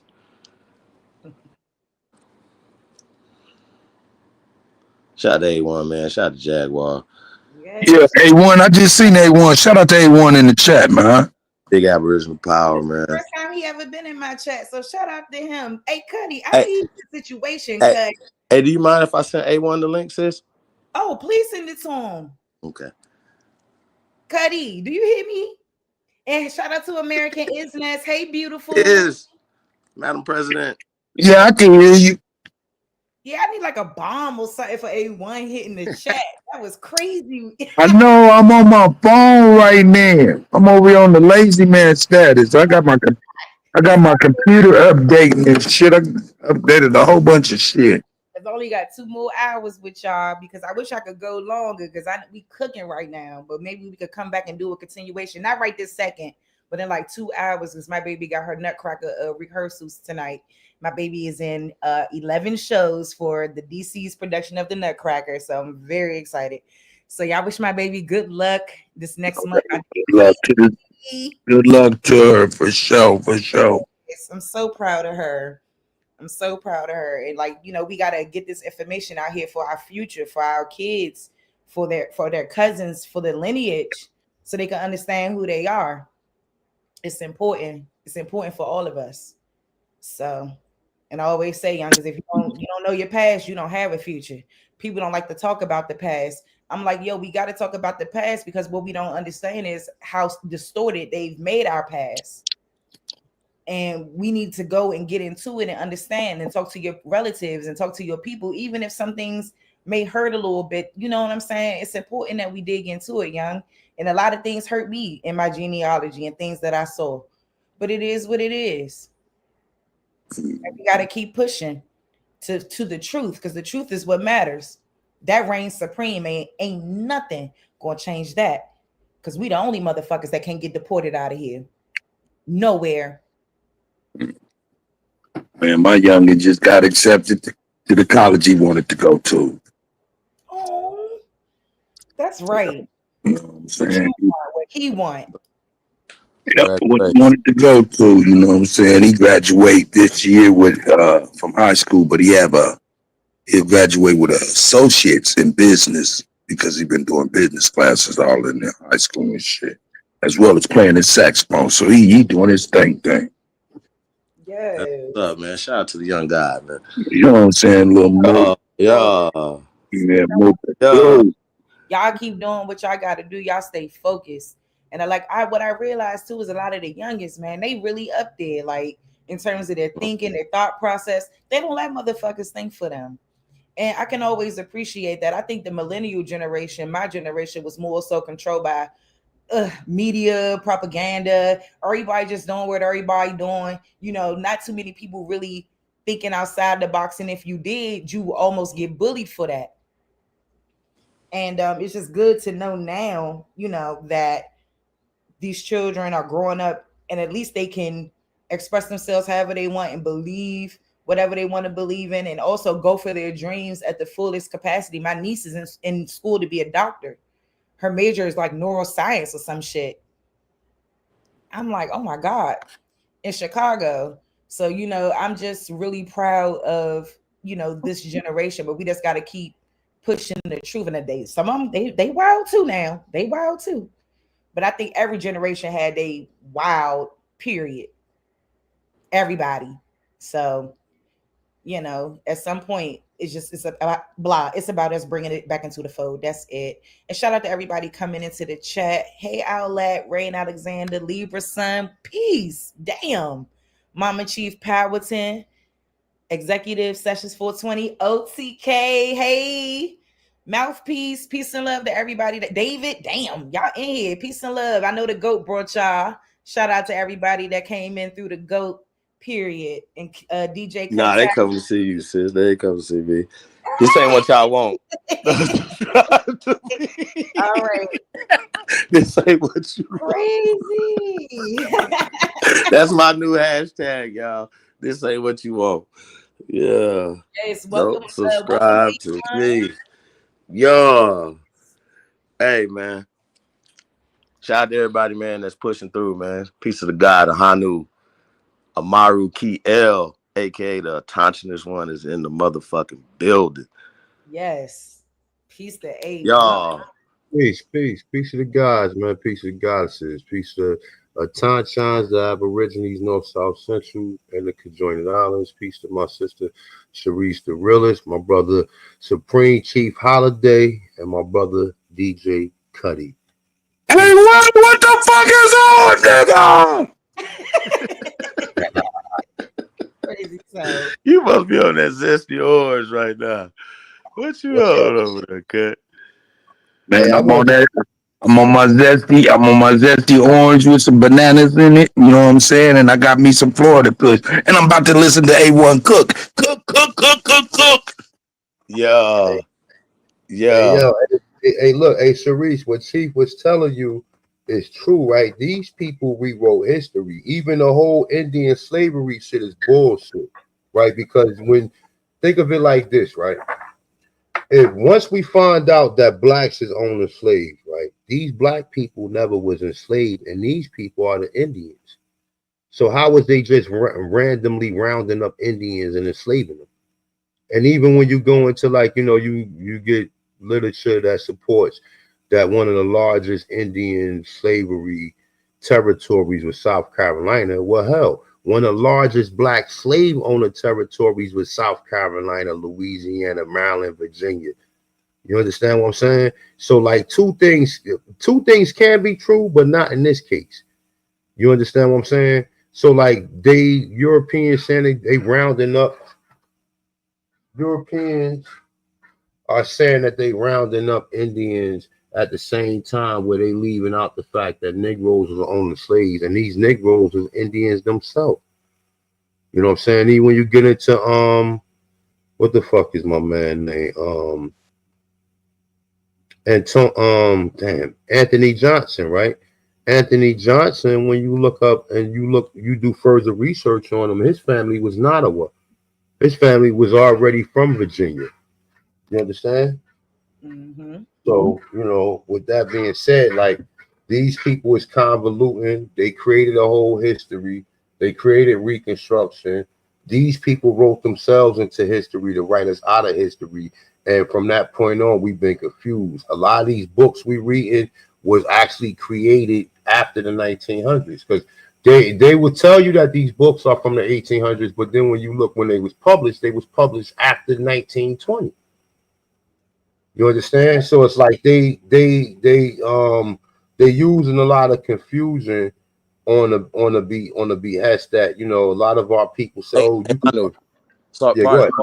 But I got let me explain to them why it was published after 1910s, 20s, and stuff like that. Because it's called phonetic science, which was applied in 1888, but they couldn't get a hold until after World War I, 1910, 1920, to be able to apply this alphabet, this phonetic science. So like when the people are saying they're reading stuff from the 14, 15, 16, 1700s and in English, I have a problem with that. Especially when we know that these people, like the brother saying, created this narrative and they're just writing it back in time. And words matter because now they're painting a picture that mestizos, who are a minority right now, were in any type of numbers to even register to be a thing. You understand what I'm saying? And so they're writing their Walter Plecker stuff back in time. That makes sense? They're writing racism, they're writing stuff back in time that just didn't exist. They're writing class. We were the captains of industries until the 20th century. How if we own the land until the 20th century? You can't, and then there was laws in place that other people couldn't own the land until the 20th century. I don't understand the disconnect. Well, I do, because now they can always go to some pissy paper and say, oh, here, right here, it's pissy paper. You know what I'm saying?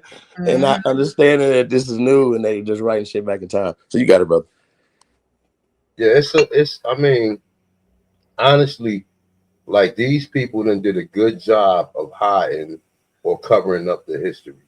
Even a lot of these Europeans that you see that's in power, a lot of them are mulattoes, even though that they look identifiably more white, but a lot of them are mulattoes. And a lot of them went back. A lot of the mulattoes are the ones that let the other Slavic or Europeans come in, because just like she said, you couldn't own the land if you wasn't the owner. You know what I'm saying? If you wasn't an autochton or you wasn't indigenous or aborigine to this land, then you could not own the land. That's what the Civil War was. The Civil War was a secession war.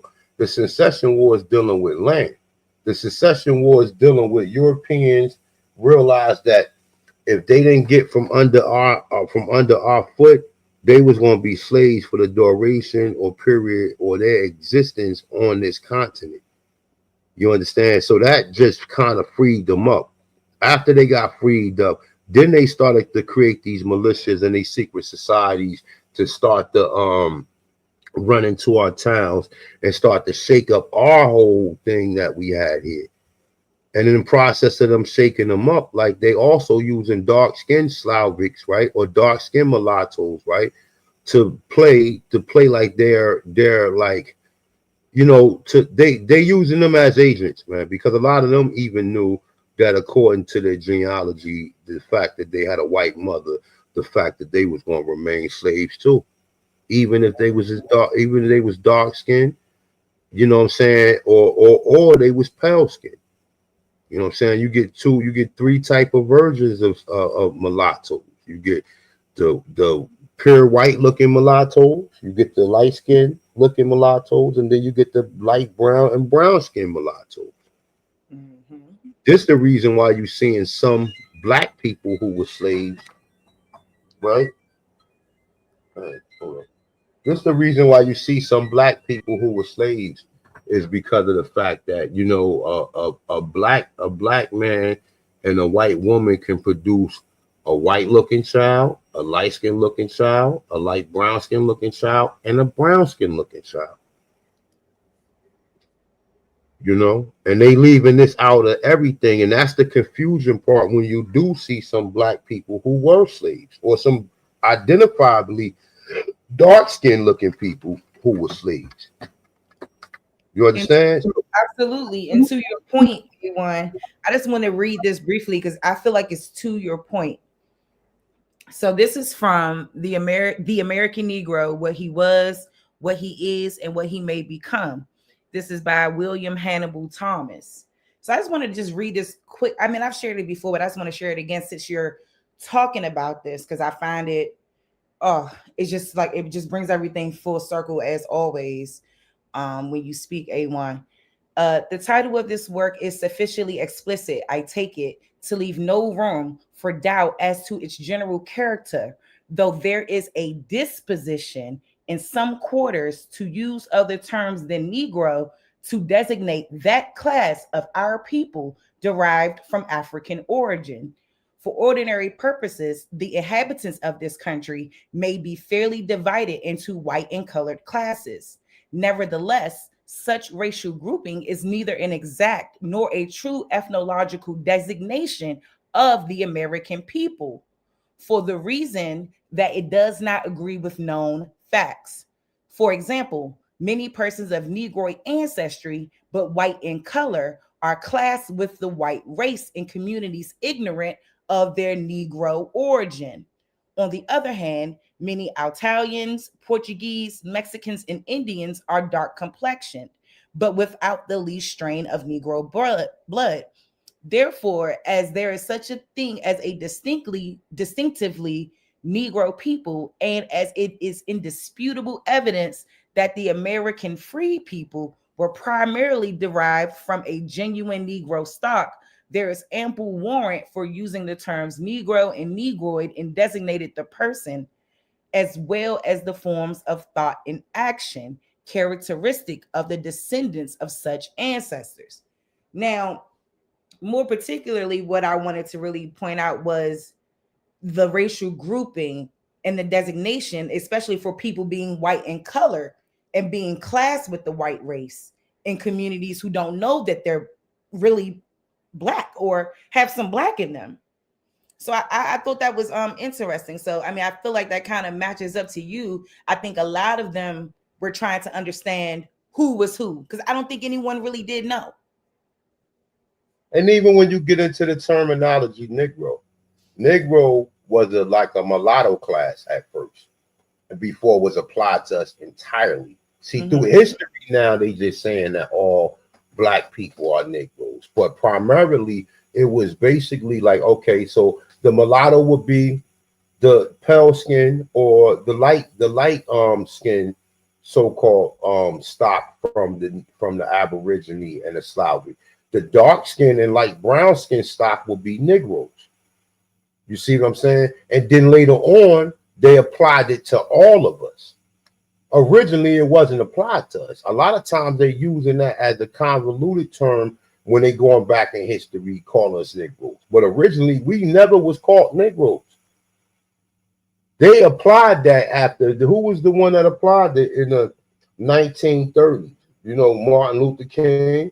He started calling us Negroes. Well, we're talking about the Racial Integrity Act, but even in the we wasn't called African Americans. So once again, when we go back and start looking at these things, like we would have been classified like, okay, if I'm from the territory of Mississippi, right? Then I'm gonna identify myself and where I'm from, my people, and that, then you know what I'm saying.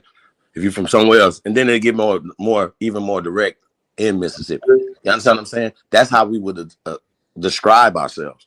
Where we from, who we from, and who our clan is. Period. This other stuff right here is made up, and once again, they're categorizing this. If we own the land, right? And they'll tell you, William Ellis and all these people, they just represent not only just William Ellison, but Anthony Johnson just represent. Once you get to the records, who were the landowners? Who were the people in charge? Who owned the boats? Who owned the lumber, the lumbies, all this other stuff? They were making, like the brother said, they're just writing themselves into history, and they could do it after they took over industries. They didn't have these industries in the 16, 17, 1800s. They're lying. We were doing business with the European countries, but not from a little brother perspective. They keep telling that. Well, we messed up when we started registering our businesses and they started taking over patents and stuff from overseas and taking our stuff over. That's what happened. Like, we can go back and forth on it, whatever, but we've never been beaten. Nobody got off no boats and beat us in a war, none of that. These people are tricking us. We got beat by immigration. 12 million Slavs came through Ellis Island, period. Do your math. Do the research. What happened after that? The roaring 20s. Prisons, nursing homes, terrorism, flooding, destruction of our stuff. That's what we want restitution for. That's what we want restoration for. I don't know if we got time to get into some of the 103 facts, sis. Like, you know, we got so much stuff we can get into, y'all. But I think it's kind of important for people that don't know about it. And I'm glad A1 slid through. This is just it's one of the ones, man. You know what I mean? Because a lot of times people don't notice some of these 103 amazing facts about the American Aborigine. Let me pull that up. Give me 1 second, Supreme Chief. I'm about to get it now. Yes, A1. I just want to thank you again for pulling up, Young. It really means a lot to me. Thank you. Because it's always a blessing to have you come in and give us your knowledge and information. It's always a pleasure. So thank you. Hold on. We could actually, whenever you get time, we could do that bill with the Negro, with the white slaves and black slave owners. Yes. We could cross-reference that with the Indian slavery. You understand? We cross-reference that with the Indian slavery, because you will see, like, it's impossible that you got thousands, tens of thousands of black Negro slave owners in South Carolina, and then at the same time they telling you they bringing in Africans, they bringing in Indians, and you got white people being slaved there. They convoluting all these terms. The word slavery itself is only applied to Slavic people. They extended it to us to make us inferior according to their history. If every time we go back and look, it is just so funny that if you're in any of these educational forms, anytime the term slave come up, it's always applied to us. It's never applied to them. Never. They will never mention that they were slaves. They would never bring it up. But if we seeing that they being disingenuous by not even talking about it, right? And then we go back and we find out that the term came from them, and that these people was being transported over here, and these people was the people of the 13 colonies. And we find out the 13 colonies was controlled by blacks. So it's like, how could you forget to leave this out unless you had a purpose agenda to basically classify us as slaves and have us feeling inferior? That's the inferiority complex that we have for us to be classified or us to be renamed as slaves. And these people took themselves out. So what they did was trading places. You know what I'm saying? A shout out to Aaron Russo, the author or the producer of Trading Places, right? Because he knew this story. That's why he put Eddie Murphy as the descendants of the rich, or let him inherit the riches, and then put the white people back into poverty and destitute. You understand? So they traded places with everything we did. Literally from top to bottom. That's what I kept saying. Like, everything that I'm reading, I'm like, bro, this is like the same shit. What are they doing here? You know, if people can't seem to grab, and I'm like, and meanwhile, all of these wars are going on. All of this stuff is simultaneously taking place in the midst of this huge slavery. A lot of these Indian wars is bullshit too. A lot of Indian. Listen, you got people conducting business all this whole time in all of these places where they claiming that Indians was having these wars, but we don't really see no evidence of it. The only evidence of it we see is through their history. They had to create that to shake up the whole Indian thing, because we had 1,000 years of peace here. We wasn't warring with one another. We started warring with these Catholioism, these so-called Catholio or blackamoors or black Europeans that was coming here that was trying to push the Catholioism on us. You understand? And it's like, you know, when you really look at it, it's kind of like, you know, you gotta kind of look at it and think of it with a clear head, because if you don't think of it with a clear head, you never really gonna realize or recognize the recognize the confusion that these people has created even among us, because you got all these educated scholars and all these educated professors that's pushing this information and thinking that they educated, and then at the same time they got us in they got us feeling sorry for ourselves, like, oh, we will say, yeah, we can see after Jim Crow and after Reconstruction what they was doing. But that don't mean that they was doing this from the 1600s or from 1492 all the way into the 1900s. Or they would have had to do it for 300 years. That don't even make sense. That's crazy. Exactly. That don't even make sense. You ain't gonna let, first of 100 all, years ago, bro, we was in power. Exactly. It's no way. Stop it. It's The no NFL way. was founded by Negroes, copper-colored Negroes. It's 103 years old, right? About to be 104 years old this year coming up.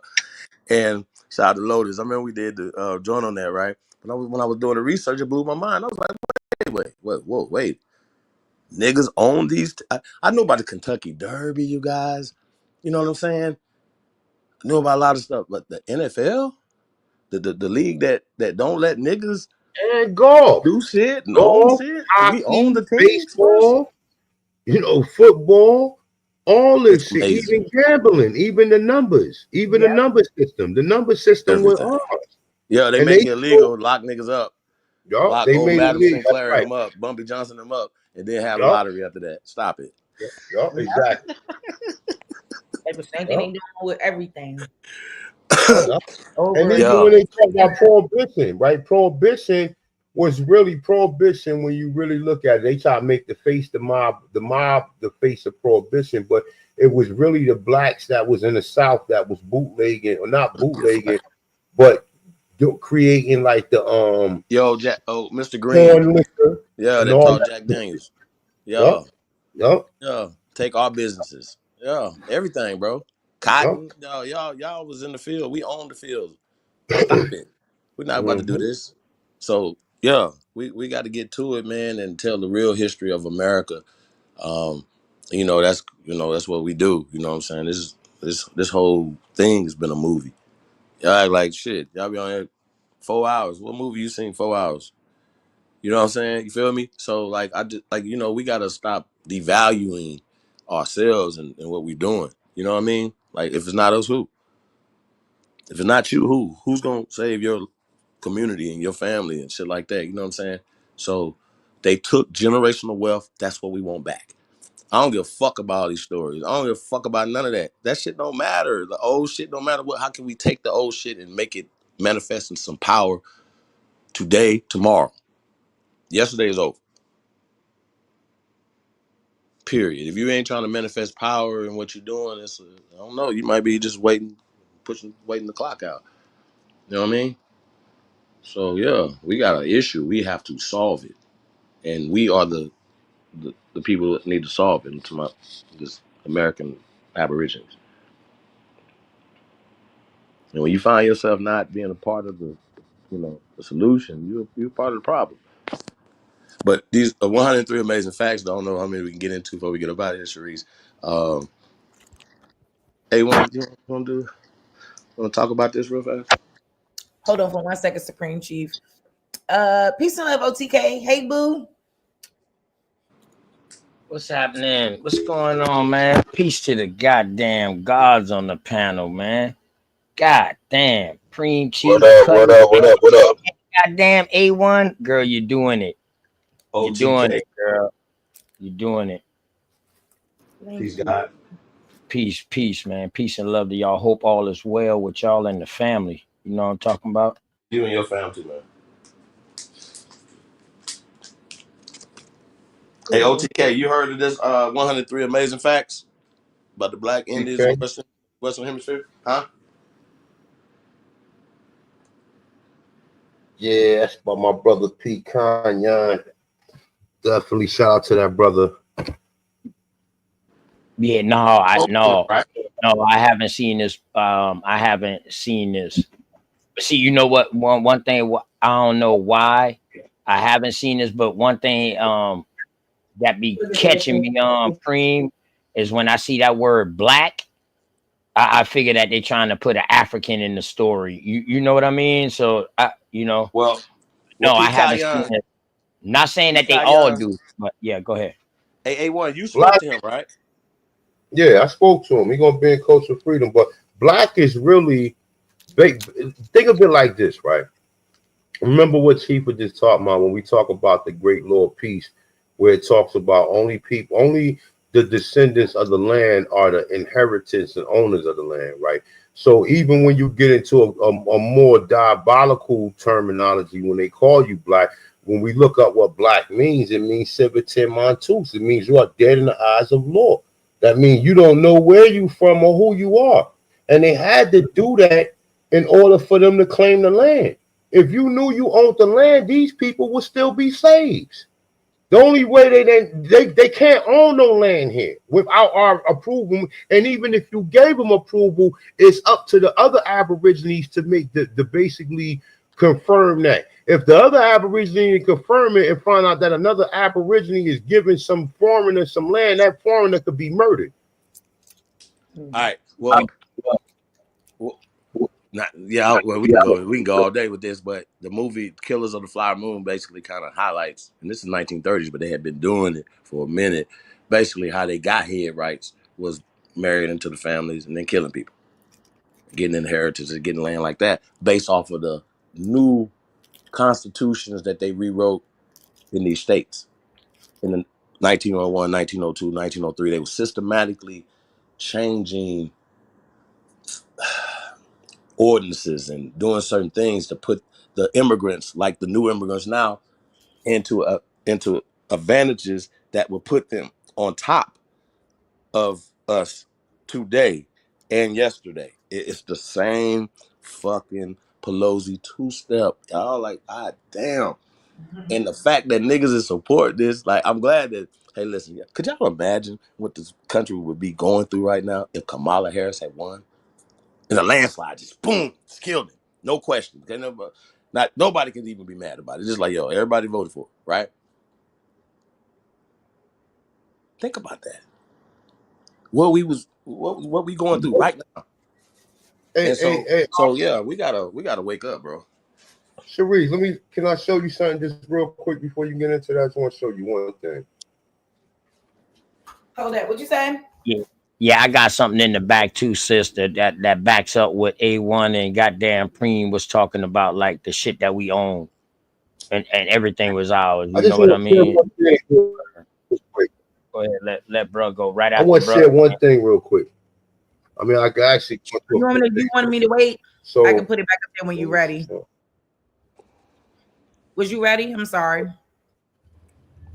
No. And then OTK, I could put yours up there.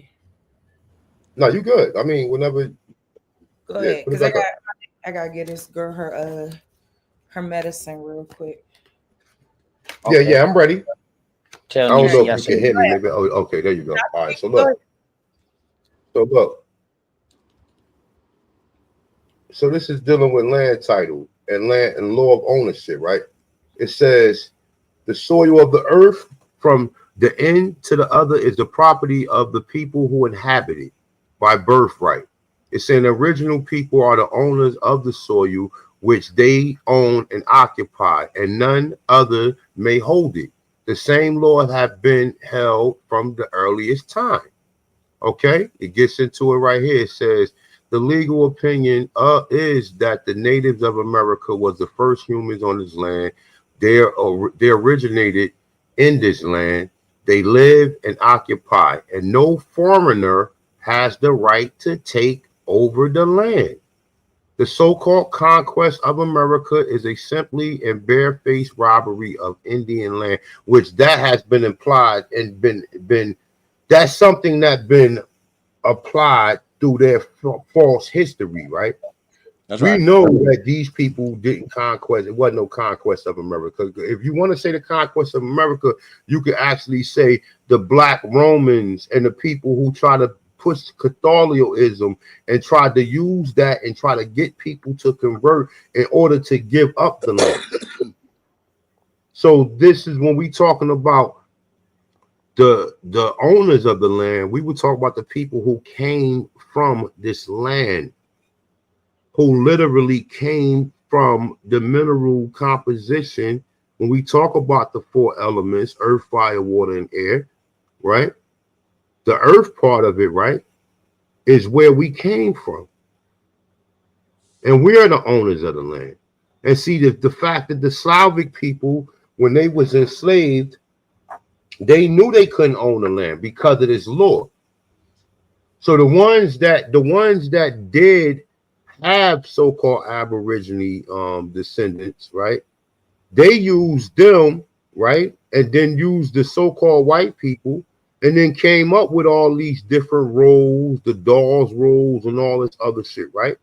To give these people an opportunity to own land. That's what all this shit is about.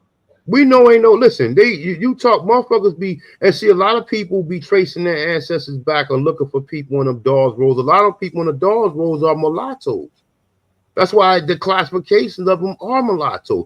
But meanwhile, you got so-called, according to them, 1,000 people who left from the South, right, and went over to Oklahoma when Oklahoma was already inhabited by other Black people. This is where you get these 50 different states, that the 50 different cities outside of Tulsa, Oklahoma, that was already in function when they moved people to Oklahoma. But they want you to think that them people, them 50 different cities came from came from the Trail of Tears when them people was already there. Facts.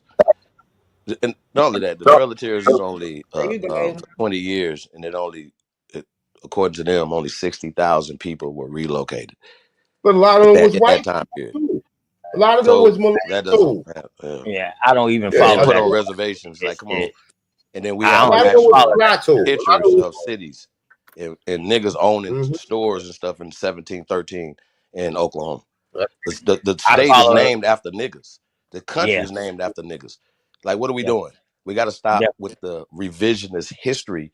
And then now when we come with real history, authentic facts, and here's the evidence. Oh no, y'all, we ain't make nothing up. They made it up, and they tried to destroy everything.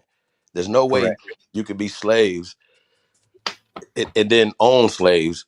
It didn't have it didn't not own land, not know how to even grow things on land. According to Dr. Martin Luther King, they let them come over here and gave them land grants, and then gave them.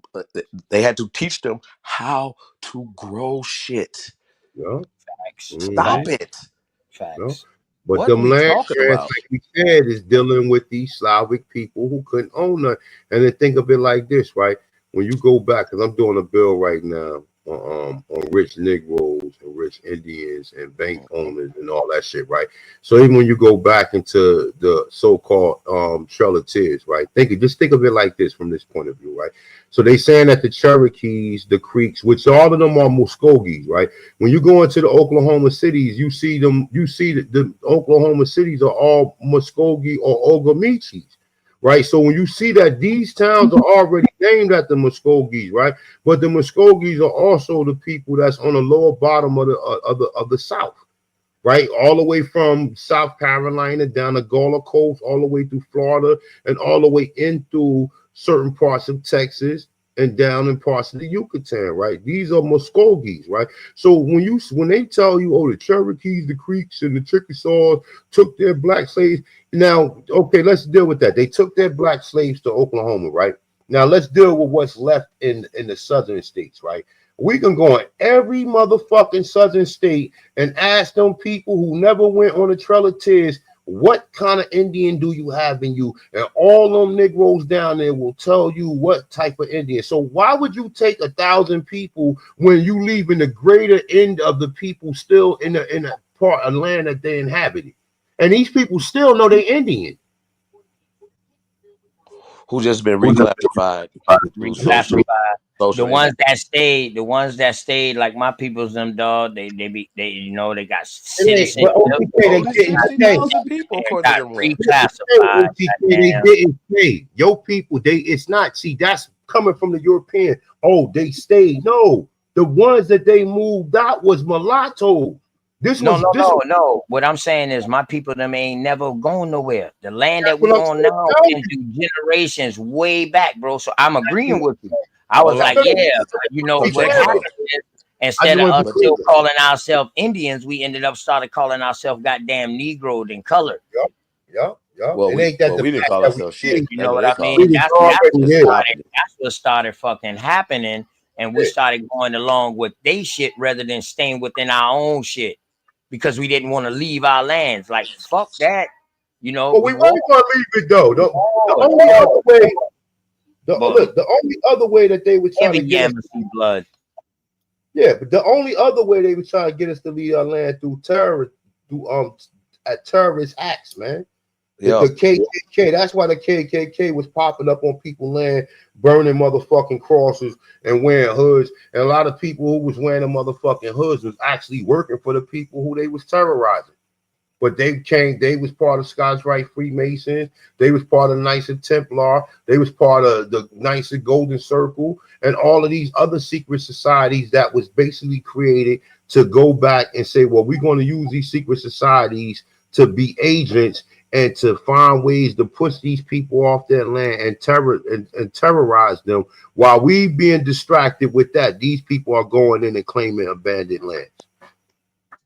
So, and all of that, all the flooding and burning down the cities displaced a lot of people. Even we talk about the flooding of the 1927, 1928 flood or whatever, right? They flooded stuff and displaced over 500,000. That's it put them up into Chicago.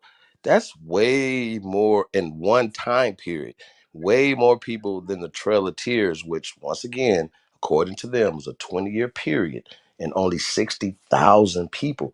At this particular time, 500,000 Negroes were displaced based off of that. So it's other displacements that, okay, now you're a refugee. You don't have land.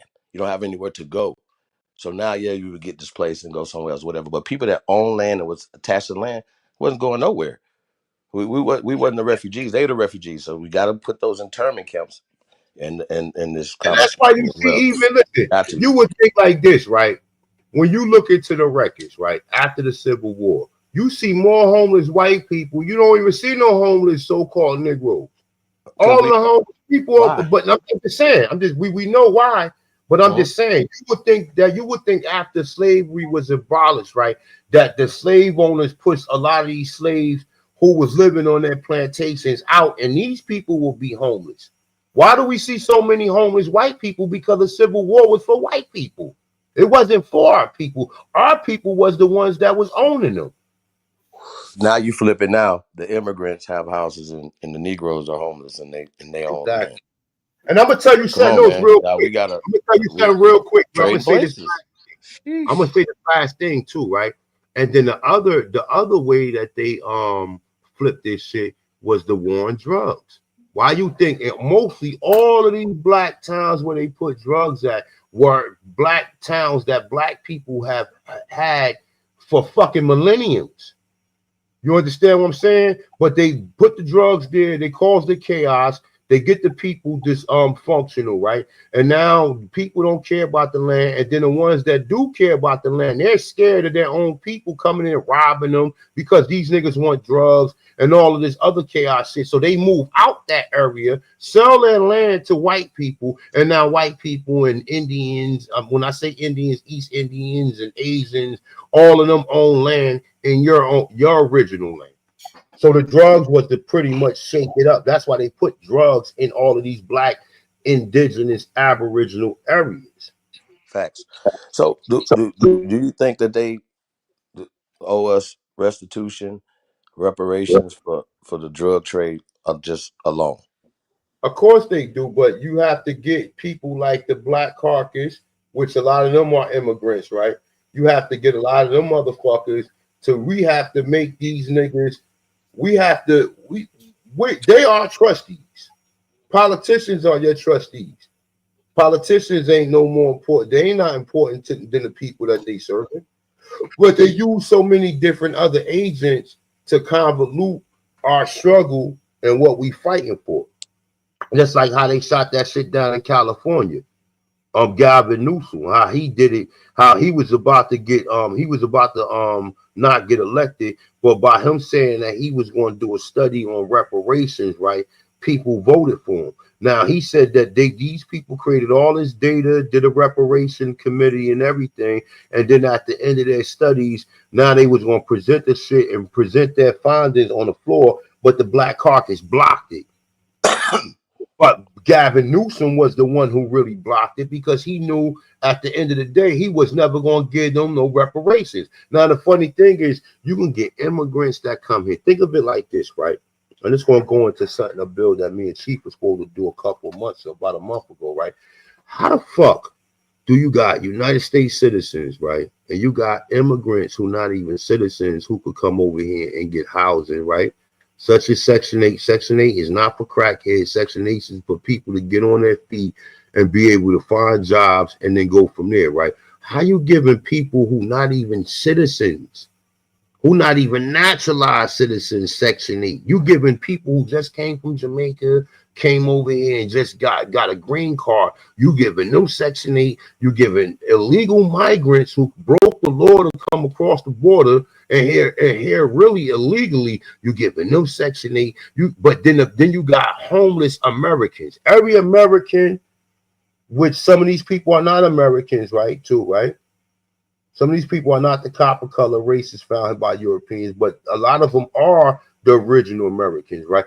They should have first dibs at everything. How the fuck is you catering to some foreigners, some people who just came here and giving them benefits?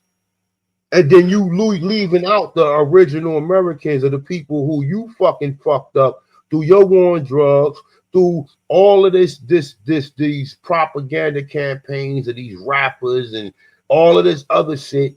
And you done mentally distracted and mentally fucked our people up. But you giving motherfucking immigrants, motherfuckers who just got here, people who still speaking patois and Spanish and French and all this other shit. You giving these people houses, but you got homeless people in Skid Row. You got homeless people in this place. You got homeless people in that place. And some of these motherfuckers are American veterans. When I say American, copper color races, some of these are black people who went into the war. Go ahead. I mean, bro, you spot on, man. This is what I see, right?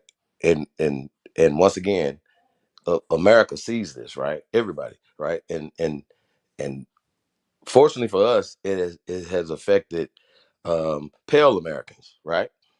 So much so that they're like, oh no, this is a problem, okay, right? And we don't want to support that. Of course, that's why they voted Trump in, right? So Trump administration is going to say, oh, we're going to put a stop to all of that, correct? So administrative wise, the borders get stopped. People are going to stop coming in, correct?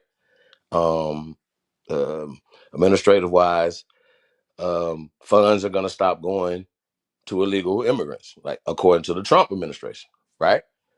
And the fact that he has a Republican everything, right? It shouldn't be too much resistance.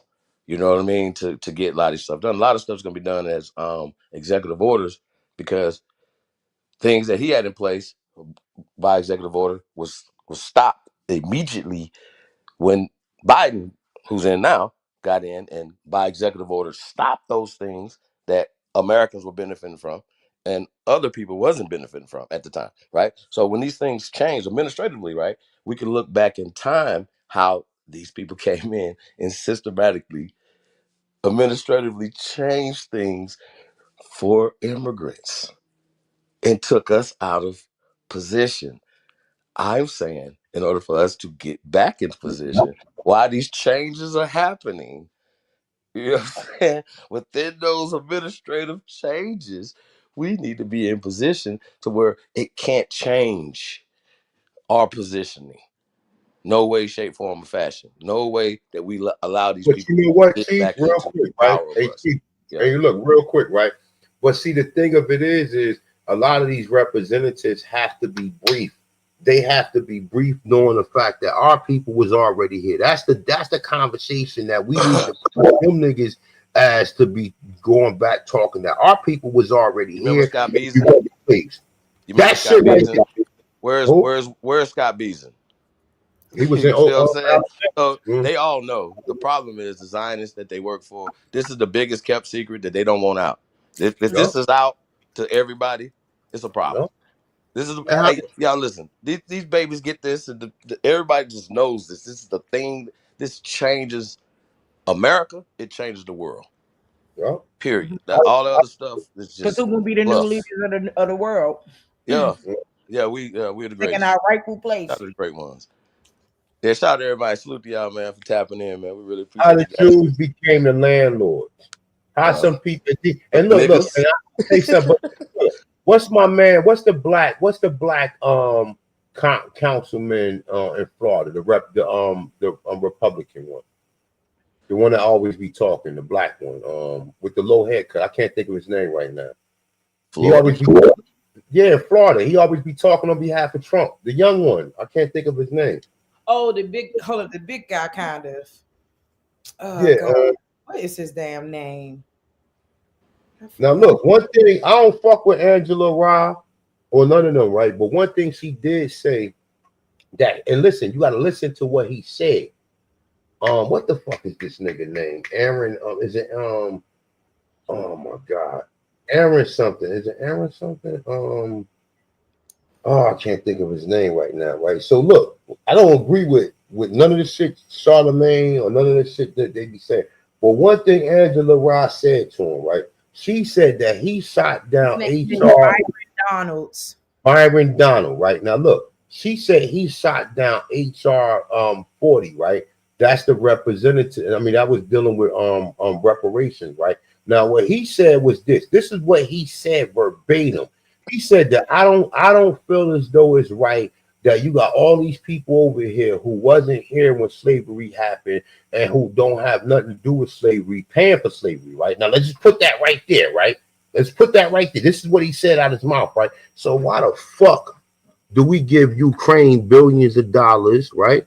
Why the fuck is we still paying the Jews or sending money to Israel? America ain't had nothing to do with what happened over there in Israel, but you had something directly, you had something.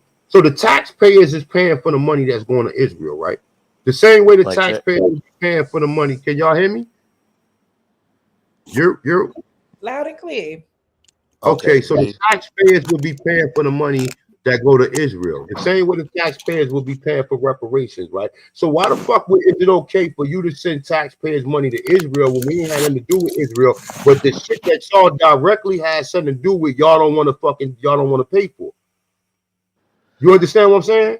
Because if you're not gonna pay reparations, then you shouldn't be sending no money to nobody else. Well, they spent over $200 billion in the last 200 years. I mean, the last 2 years on illegal immigrants, but they don't have any money for Oakland. They don't just have little money. This little money, they could take the little parts of that and say, okay, well, we're not going to put this much into that. Even if you was doing that, how about this? I absolutely think that Kamala Harris and Joe Biden's administration would still be going on right now if we were all made whole. If niggas was cool and Americans wasn't homeless and all shit wasn't fucked up, you feel me? Niggas wouldn't really be tripping. Like, cause wouldn't nobody be fucked up? You wouldn't be hurting. Crime would be down. Everything. Like if they just invested a little bit, if they wasn't so fucking greedy and so fucking evil. Yeah. They listen. They could have just a little something. They didn't do nothing. Nothing. Goddamn. Nothing. Absolutely and that nothing. Bipartisan bill, look, that bipartisan bill that they had. Why don't y'all do something? Just one. And that bipartisan bill was giving money to Ukraine, right? Now, like I said, like what Byron Donald Clip, I mean, what he said emphatically out of his own fucking mouth. he don't feel as though it's right that people who wasn't here during slavery should have to pay for slavery, right? So why the fuck is you sending all this money to Israel? We ain't had shit to do with Israel. How are the people in Israel more special than the Aborigines of this motherfucking land? Exactly. How? Making a bonehead ass stupid statement. I can tell you why, but from their perspective, but which most niggas believe because you believe in the Abrahamic mindset, comes from them. You believe in the slave story, it comes from them. You believe in the school story, it comes from them. What the fuck? You believe in the rap music, it comes from them. That's why when you become Indians Hollywood not taxed, right? That's why when you become Indians not taxed, you move. You first of all, the fact that you denounce the fact of being on the reservation, nigga. You're not gonna tell me where. You're not gonna reserve me and tell me where the fuck I can live on my land, nigga.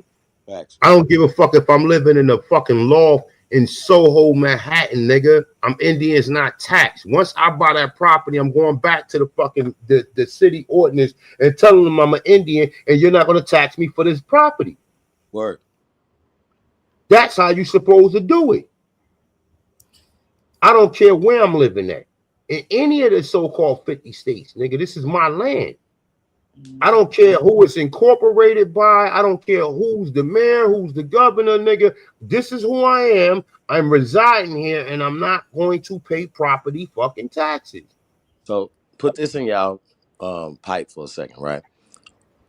Over 50% of hotels are owned by people from India. That's a fact. Right? So when we start talking about landlords. Yeah, and so is the bed bugs. Shout out to the Indian bed bugs, right? So, or the Punjabi bed bugs. Anyway, going back to, the situation though, man, like now we're renting from everybody else, bro. Like that's not a good look. Like it's what happened. And I remember I was watching a clip. I don't know if it was Joe Rogan, but somebody was talking to Trump. No, it was Dr. Phil. Somebody was talking to Trump and showing the Chinese ownership of all the land around the military bases or whatever. You know what I mean? And listen, I gotta say it, man. It's gonna be a hell of a 4 years, you guys. Buckle up, but get in position. That's why they say all of Listen. Say I'm hustling and I'm grinding. I'm making moves with my money on my mind, and I can't fall short. Always keep it 1,000. Slow mo. Say I'm hustling and I'm grinding. I'm making moves with my money on my mind, and I can't fall short. Always keep it 1,000. Slow mo.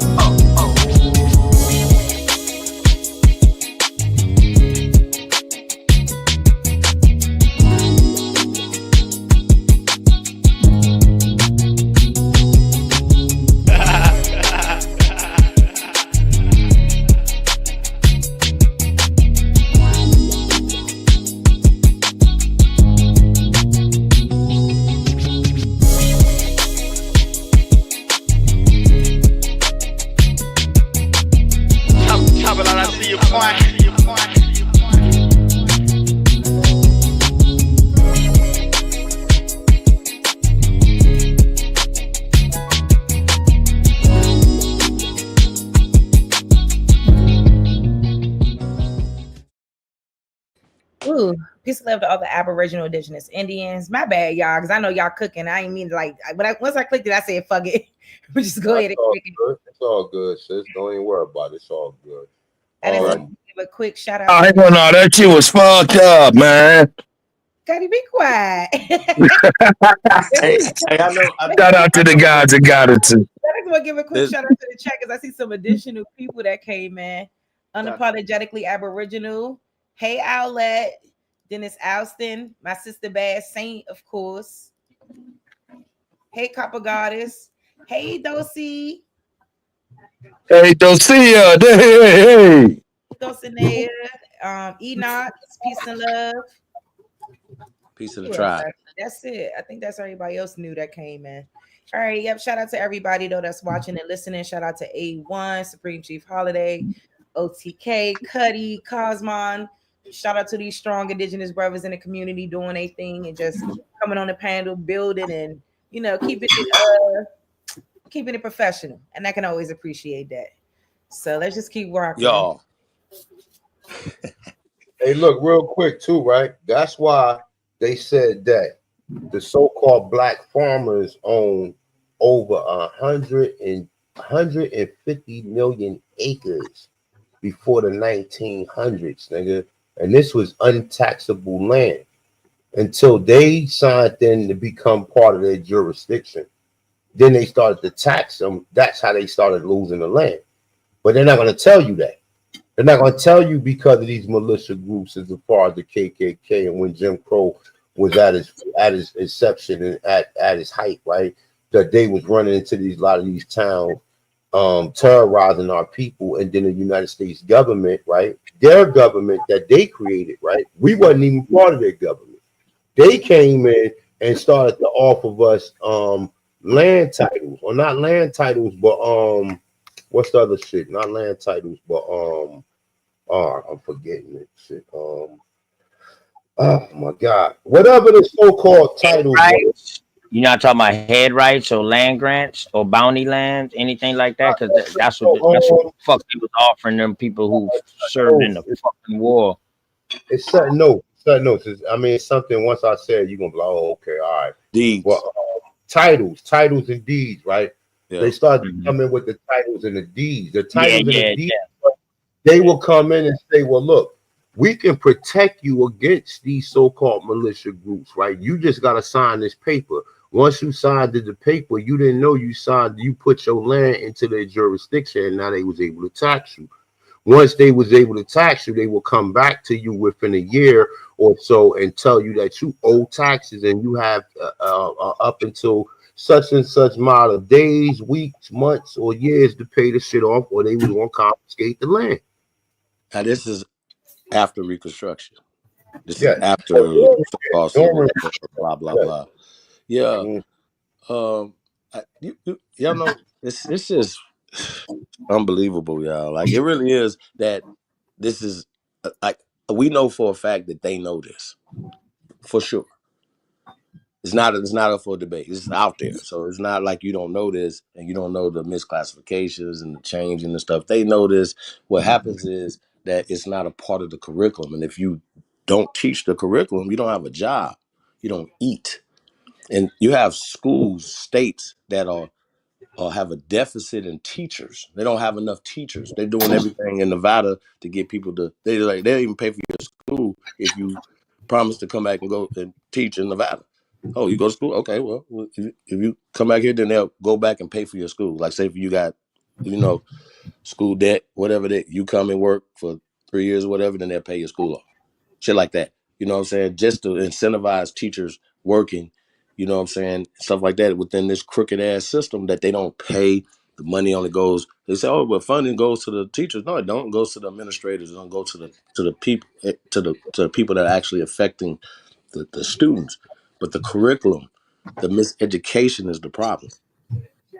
I believe that the parents should get the vouchers. You know what else? The school system do what they want to do with it. That's what should happen. The school system, like I noticed that, a lot of the children aren't really excelling in school, especially now, like with most of the test scores from last year coming out, and it's been revealing, especially like in this DMV area, that a lot of the students are like reading and math below the proficient level. And not only that, like they've amped up like monitoring people in terms of attendance and making sure that your children are in school, because like it's so many harassing text messages that come through the phone, just about making sure your child is in school and all this other stuff. And when I dug into that, I noticed that come to find out that they get paid for the children to be in school. So when the children is not there, they're not getting paid for that student. And that's why they press so hard for these kids to be there, because each it's kid like is prison. Yeah. It's like prison, right? Prison, school to prison pipeline, right? Well, ironically, they call this teacher to school pipeline, you know what I mean, in Nevada to get the incentivize. And I thought when I seen that, I was like, that's fucked up. They just flipped the prison, but it's still the prison to school pipeline to me. It's definitely school to prison pipeline. It's the same stuff, but the system needs to change, and smart people who are not corrupt need to be in there. Also, another thing that Trump talked about is term limits. Like, it shouldn't be people who've been in there 30 years. Not Maxine Waters needs to be canceled. Agree. You know what I mean? Ooh, Tim come on. Clyburn needs to be canceled. Like, all these people, everybody that's been there too long, they just need to be canceled. Like, and I think we got to really focus our energy where it needs to be focused at. We don't have the ability to cancel anybody, apparently. You know what I'm saying? Like, people just do shit, and then as long as they keep putting them out there, we're gonna keep accepting it. At this point, the streets don't matter no more. Like, nothing matters. Like, all the rules are out the door. Feel me? And so I feel like when people are breaking the rules, it should be like, oh shit, that's happening. That happened. You know what I mean? It shouldn't happen. But the internet and clout chasing and people get paid for views. That's a problem. So they'll do anything for views, kill themselves just for views. We've seen it all for views. People do the worst shit, and then people reward that. Yeah. You know what I'm saying? So no, like I think it should be the opposite. Like, at Clyburn and these people are hurting our people, hurting America. And so guess what? I don't care if a pale skin says it. Hey man, that's wrong. You feel me? We got to stop being like, oh man, it's a pale skin saying that something that's happening. It be just because or we don't want to hear it. Like, because they put so much fear in us. We talked about the red hat the other day. There's so much fear in that you don't even want to talk to them. Not me. I ain't scared. Stop being a coward. These things have been placed in us. Slavery is fake, and people don't want to accept that. And I know they want to accept. They want to make us be the only slaves on the planet. And it's crazy when we the greatest human beings that the planet has ever seen, based off of science, based off of reality. Hey, they got anything modern technology comes from us, but 103 amazing facts tell you that you know what I'm saying, there's way more things and go back way more in time that's not talked about. And these are things that need to be talked about all the time. The greatness of our ancestors, the greatness of y'all. You know what I mean? Like I said, I'm a fan of the culture of the chat room, of everybody, man. You know what I'm saying? Everybody that do content. Yeah. It's just, we got to keep pushing, man, and Yeah, support each other. taking to the You know next what I mean? level. That's what I Yeah. always keep saying. Even if it's just the energy. You know what I mean? Yeah, Sharing like is Empress got sharing is caring. yeah, Back for the first time. Hey, Preem, back for the first time, cuz. Yeah. that's what I think. But stronger I think this that time. that's been the Yeah. problem. Yeah, Hold on, you got some wild ass Indians out there, dog, and I'm trying to tell you. Front right. line like a motherfucker, dog. Some wild ass To Indians the that world got blow. information too. That got American information. Aborigines to the world blow. Word. Yeah, Well, you already know to the world blow. I know OTK, you've been waiting Oh, for I a heard you. I second, heard you, but brothers. Snapping. hold on, y'all, because real quick, because that's been my problem. Like within the paradigm, within this information realm, we're like within the information age period. Like I just feel like we have not done enough with the information that we've received and the things that we've learned. I mean, yes, I know we can only do but so much, from our respective capacities and where we are and whatever's going on in life at the time. I not always get all of that, but I know it only takes 5 minutes or 10 minutes to pull some people together to formulate a group to do some stuff, to get some stuff to the court. Because if we're saying these things, you know what I'm saying? And I feel like it should be incumbent upon this system to prove whether or not what we're saying is true or false. Because it's gotten to a point now where we've seen ourselves be overlooked so much. And it's time to put some fire up under some people's asses about what this really is, because I don't want to spend another 9 years watching YouTube videos. I'm not gonna hold y'all. Respectfully, shit. Hey, I'm gonna say like this though, Charisse. Hey, look, but real talk. See, a lot of us is just taking a lot of this history. I mean, a lot of this shit is new to a lot of people, right? This history and everything, right? But like I said, at the end of the day, when you present to these niggas and you send a declaration and then you tell these people who you are and you have it backed by facts of genealogy, these people are not going to dismiss you. And they're going to allow you to do everything that you ask not ask them, but you tell these people. These people right. you sending this shit to are pretty much your minions. They supposed to acquiesce to what the fuck you tell them that you want to do once you find out, or once they find out that you are aboriginal to this land. So the fact that more of us is subscribing and becoming members of fucking YouTube channels, and not enough of us are actually going out there and presenting the information and presenting who your family are, right? And standing on it. Standing on it. Standing on it. No matter if you're going to get maced, you're going to get beaten or whatever, nigga, you need to stand on your facts, man. And there shouldn't be nothing deterring you from doing it. Because at the end of the day, once we find out, the only way you going to be able to get what you got coming to you is by fighting for it. They ain't get good. They're going to give you some things like Indians not taxed. It's not hard to do. But it's going to be some things that they're going to try to push back to see how resilient you are on your so-called claim. You understand what I'm saying? So it's like, you know, not enough of us is teaching this stuff. And some people who teaching it is teaching it wrong. You can't become no Indian tribe you can't go back. You like okay, and this I'm throwing shots, right? You can't get out of their jurisdiction, right? And then go back into their jurisdiction by getting a 501c3 or by getting an LLC and putting it as an Indian title. No, that is technically incorrect. Well, if you're trying to get out of their jurisdiction, why the fuck would you go back into their jurisdiction to ask them for permission? Because now you're asking them for permission. Boom.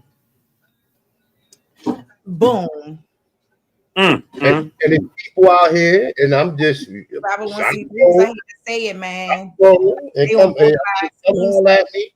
Motherfucker, come holler at me. I ain't hard to find or whatever. Come holler at me or whatever if you feel some type of way. But you can't go out from being African, Negro, or color, right?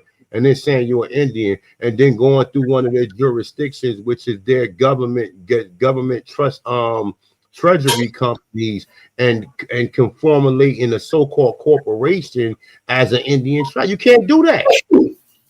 Can't do that. You gotta stand on your square. You understand what I'm saying? So it's like, you know, at the end of the day, man, you know, people, this is the end goal.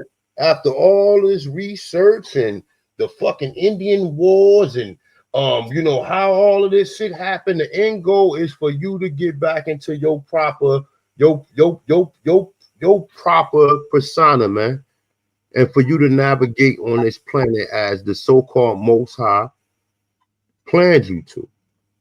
You understand what I'm saying? So it's like if that's not the end goal, listen, talking to you guys, you beautiful people, and you beautiful people is wonderful. But at the end of the day, we all got our own mission. And if you're not upholding to it or whatever, if you're thinking it's just about a debate or to prove something to Sinetta, or to prove something to other Aborigines or who the best fucking Aborigine out here, and you don't know nothing about Indians not taxed, and you're not working towards that, then what the fuck is we doing? Period. I got some errands I gotta run. I gotta run outside to my truck and go. Before you dip off real quick, man, you and Preem, I know this Preem show, man. And I want to ask this question because I know it's his show, but I want you to stay in and answer it too. What y'all think about this right here, man? South Carolina up underneath Negro government in 1874, which we know is Reconstruction. Love it. From 1805 to 1874, South Carolina was up underneath Negro government. And we know who the Negro is. You know what's so crazy, right? They wrote about this. They like, man, they got a manifesto. Like, hey, look, they wrote about it, right? Come on out, we got you. I love it. And see, that's the thing. But that will tell you, like, even what I just said, because you will find literature that will tell you that they took 60,000 Indian slaves into South Carolina. But like I said, when you go in that Carter G. Woodson book,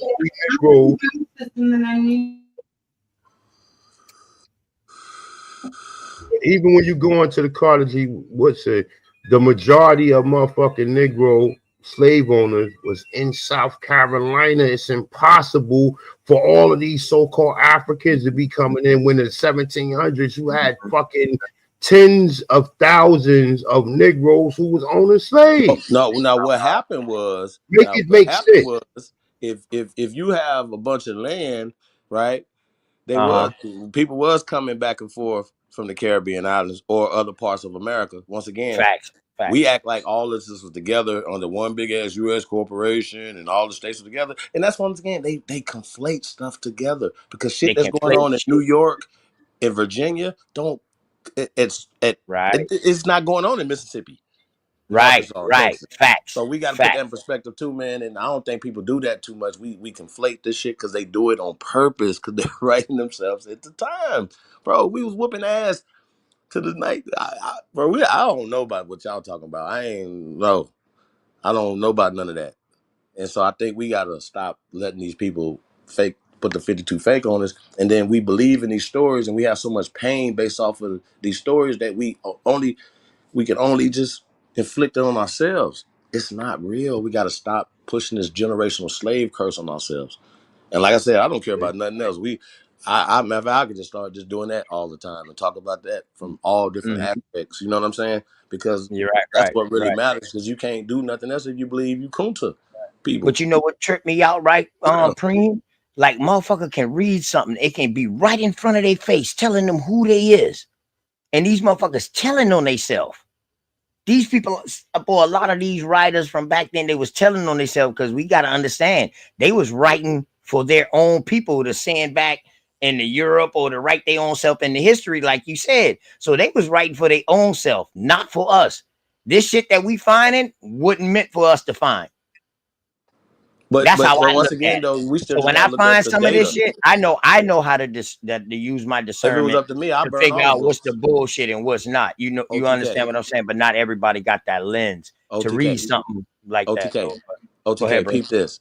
I burn all the books, all the PDFs. Y'all gonna have shit to read. How about that? And then we had to start over, right? And then put what we want to put there. And then we would have to look at Correct. the data that's on the goddamn Correct. ground. Oh, here are the bones right Correct. here.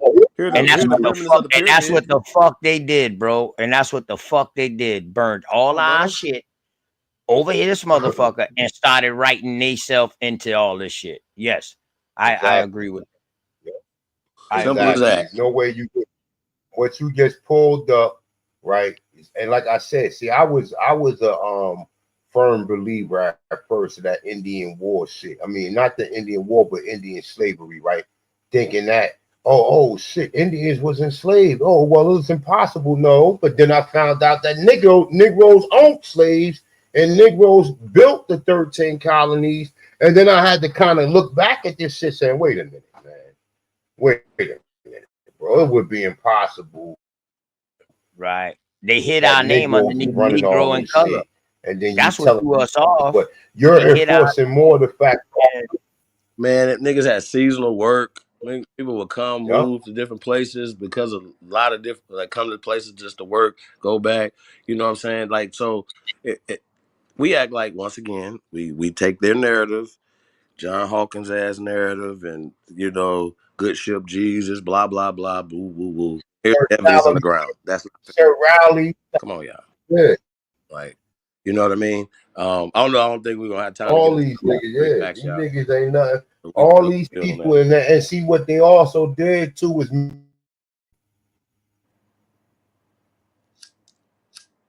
I don't know if that's cheap cutting out though, but they made paintings of all these white people. All these white people, you don't see no real photograph. All these people are white people, my dude. They even wrote the Scottish in. Oh, the Scottish was part of the Cherokees. That's bullshit. Because even the Scottish in the 1500s was Negroes. The Scottish all the way into the 1700s was Negroes. But if they paint a white picture of I'm about to get up out of here. My bad. Because I think I'm Like, going in and out. I'm about to get up out of here. Sister Charisse, I gotta go to Pool Lead, APA.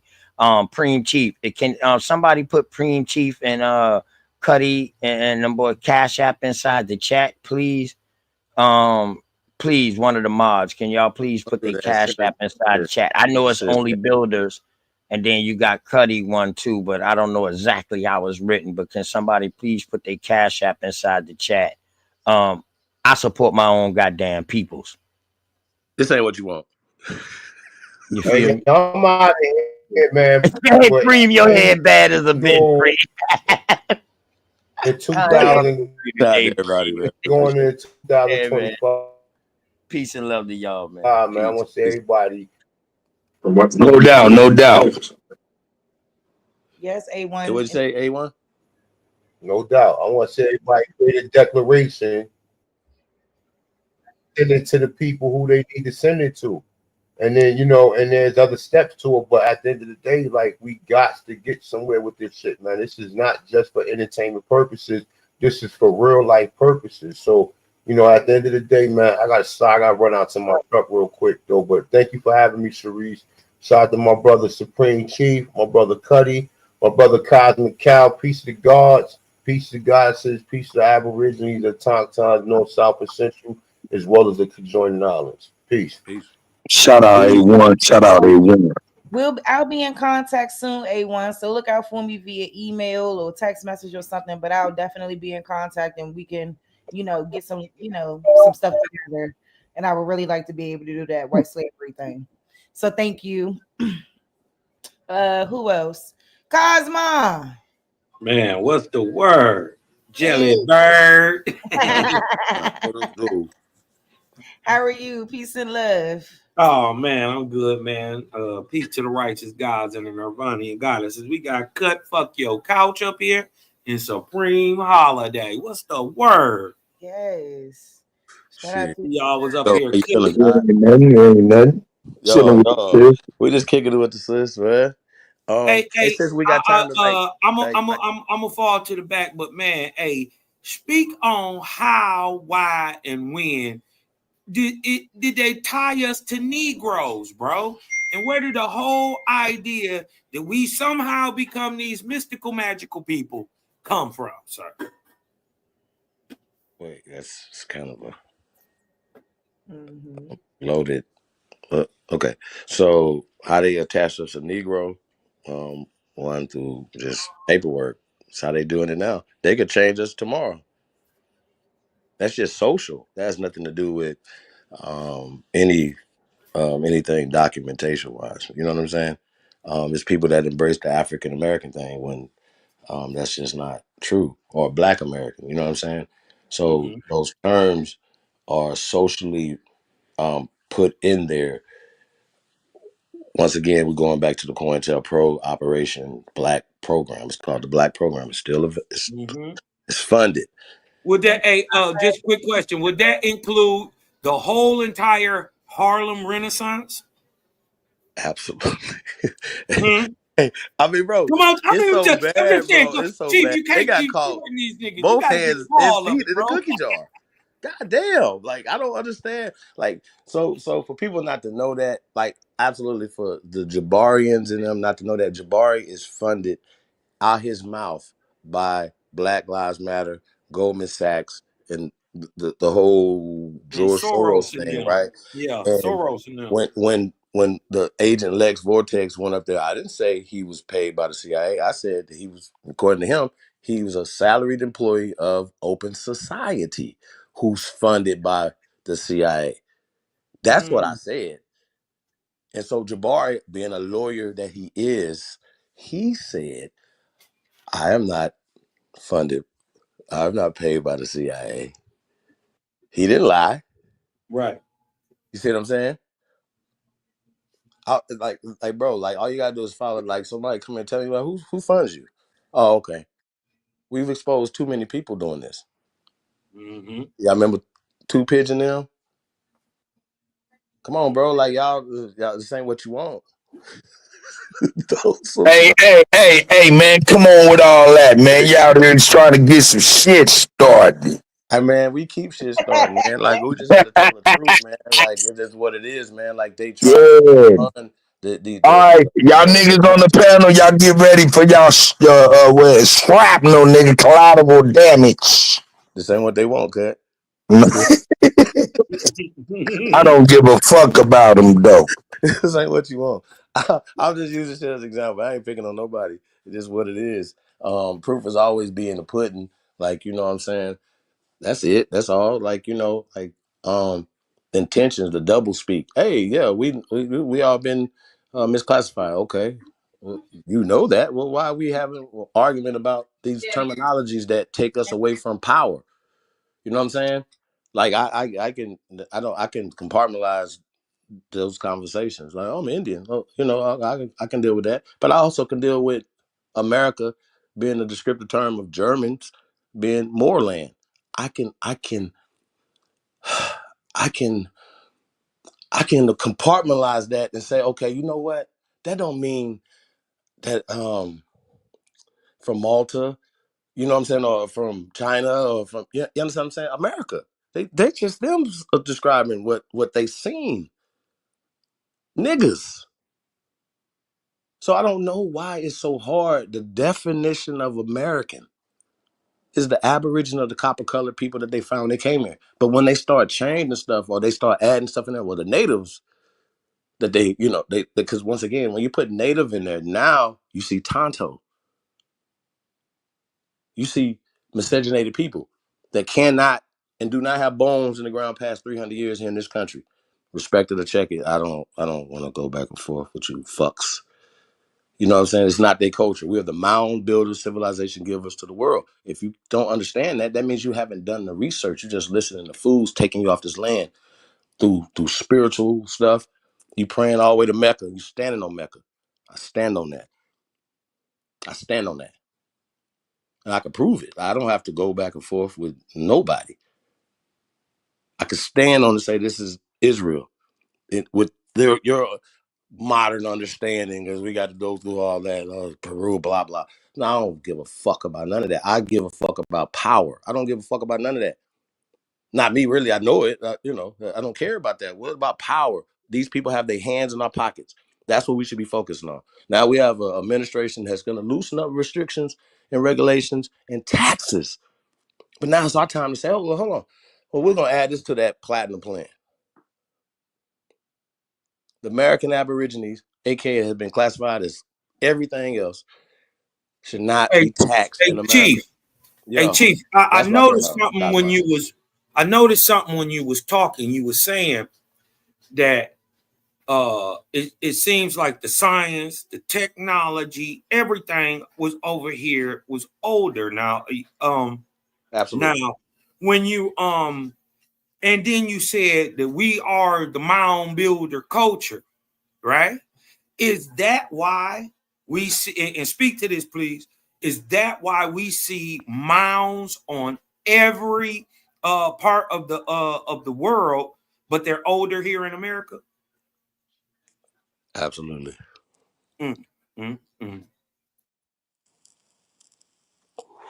Shout out to Big Aboriginal Power, man. We talk about the zero, you know what I'm saying, and math and science. That didn't pop up all over the world.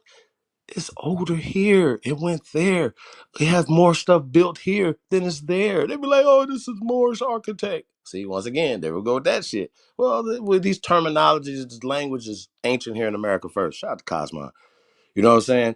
I don't know what more to say. I've been saying this, you know, for a minute. It might catch on the next 10 years. It might catch on that we're not the slaves here in America next 10 years.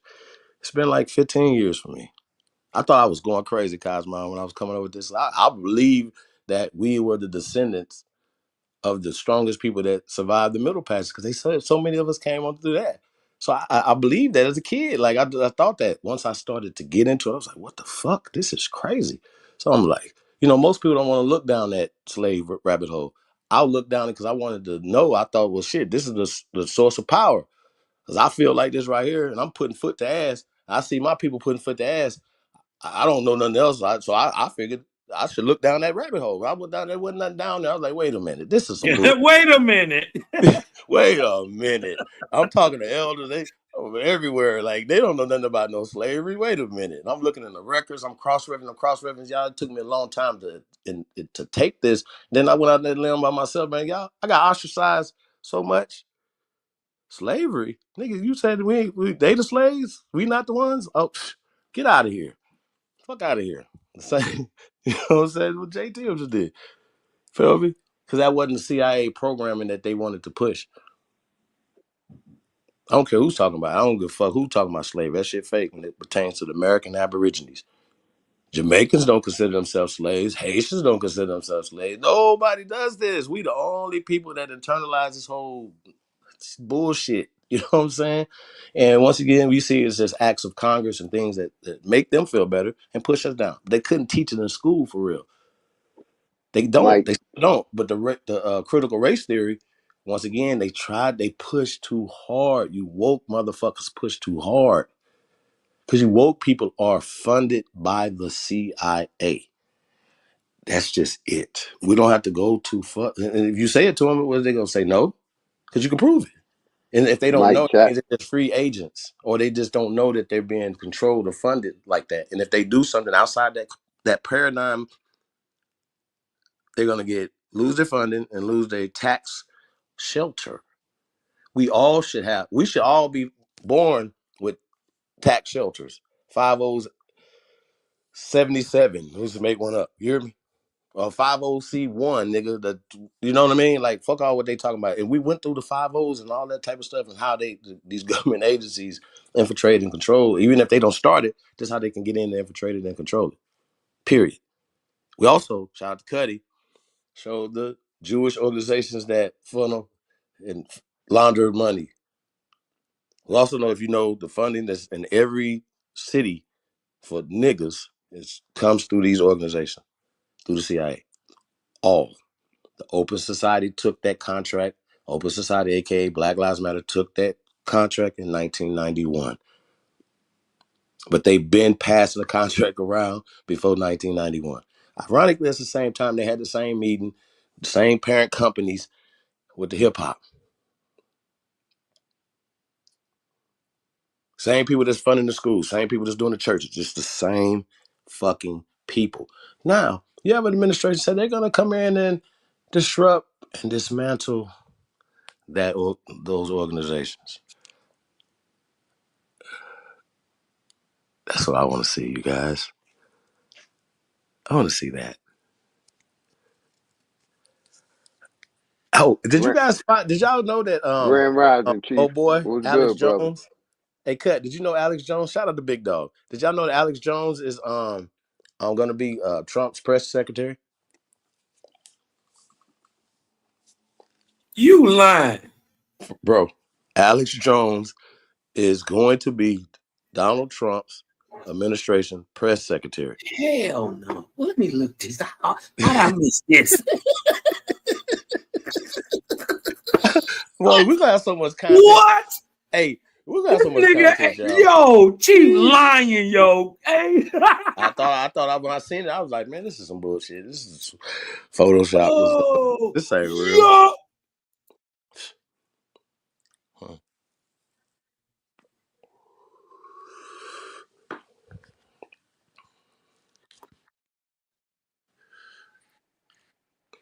Big Dog. What's good, brother? Sharice, much love and respect to you and the family. No. Chief Holiday, DJ Cut, Cosman. Hey, you know, you starting to sound like me more and more every day, Chief. Yeah. You got a fucking billionaire that's gonna be the motherfucking press secretary that's gonna consistently tell the press you're lying. Yeah, listen, shit about to be different. It's about to get Alex already believed. You know what I'm saying? This is going to be a interesting presidency. I'm gonna tell y'all that. Listen, ain't no way. There is no way Alex Jones is the press secretary at the White House. Yeah. Like InfoWars is gonna be the press secretary. Yeah, his whole Oh shit. Yeah. Oh, like he ain't got to just move his office into the press. Oh man. Oh my God. This is the best joke I have ever heard. I love America, man. Listen, if Alex Jones can do it, You can too. Shit, I'm trying to get me a job. Fuck y'all, Listen, man. I'm gonna get me a job. Listen, if Alex Oh, Jones can I'm about to get me a job in the government, nigga. Fuck what you talking about. Yeah. Fuck that. Yeah. You know what I'm talking about? I'm a groom some of these young niggas and teach them how to do this shit right and get them to run in their cities. You know what I mean? Because this is impossible. Listen, hold on, y'all. Listen, I'm gonna tell y'all how we know. Listen, the impossible is literally happening. Not only is Alex Jones the White House press secretary, Crips and Bloods ain't banging, nigga. What? That's a good thing. Listen, it's a whole different paradigm coming. What they thought was gonna happen ain't gonna happen.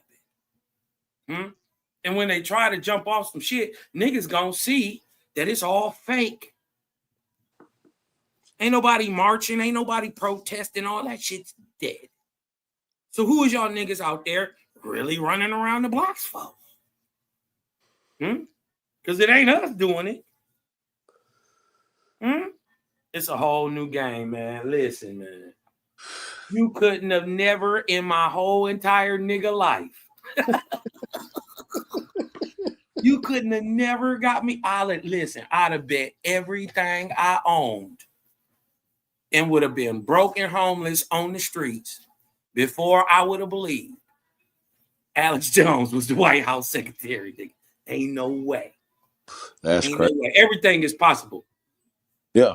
KG told you, nigga. KG told you everything's possible. I bet you Ye was on the list, but he was too busy. Like, he was like, bro, could you imagine him?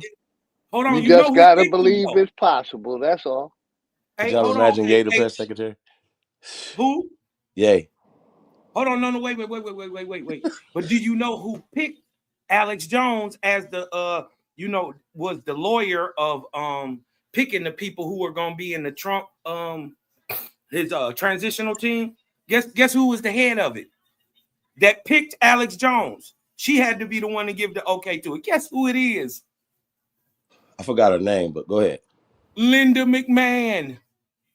Terrible. Linda McMahon, your boy McMahon. Shit, here we go with a nigga that I always gotta hear a nigga think he know what he talking about all the goddamn time. What? Yeah, listen, she picked some of the best talent in the world, nigga. That's WWE. She built that business up. She Trump. She picks the people. Sit down. Sit. So you saying what you talking about? You talking about Alex Jones being the press secretary? Yeah. Yeah, that ain't supposed to be happening for real. What do you think is gonna happen? That ain't gonna happen. That ain't gonna happen, y'all. That's wishful thinking. I thought it was pretty cool. It was announced like 3 weeks ago, but it's not really true. That's not really gonna happen. Well, let's hear no there. I Man, don't that was a care. bubble bust. Why are they hands in our pockets? That's my only concern. No, hey, but hold on, wait a minute. When I came in and said, hey man, shout out to Cosmon. I was only joking before, man, and as far as Alex Jones being the press secretary, I don't think it's really gonna happen. That's just my opinion, but I heard about it though. Shout out to you, Cosmon. I was just joking earlier though, my man. Yeah, yeah. What up, dog? You know, I like, damn, this nigga speaking matter of factly. Well, Yeah, I'm just saying what it hasn't been chosen exactly. I know the stat, but he was nominated. Well, here's the thing. So that's impossible, bro. We know Just that for it's a fact. possibility that he could even get this shows that something else is going on in the world right now. That's what I'm talking about. That just shows the hint that it's not the same thing as always been. There's no way they would have let this guy nowhere near the White House in any other presidency ever in any country, let alone America. Well, listen, that might not be. It. Hold on, though. So here's the thing, though, right? So the reason why I don't trust dude I don't trust nobody. None of them, right? But Trump too. But here's the thing. Alex Jones deal with the CIA. Mm-hmm. Deals with them. Now he's gonna Mm-hmm. be even more access and more clearance. You know what I mean? Like I said, I don't Mm-hmm. know y'all. Like I just something. It's just convenient. That makes sense. Yeah. Okay, but with all that being said, that's we can put some of that stuff to the side. What we got in front of us right here is getting in position. You know what I mean? Whether it's LLCing up and getting land and making sure that starting the foundation, starting the 50. I'm at the fight in any capacity, from within, out, over, inside there. Go to their corporations. Start at the bottom. Work every way possible. Let's get to it. You feel me? Like it's yeah. It's go time. It's not time to sit down and say, "Oh, well, I'm not gonna vote," or voting's over now. What are we gonna do now?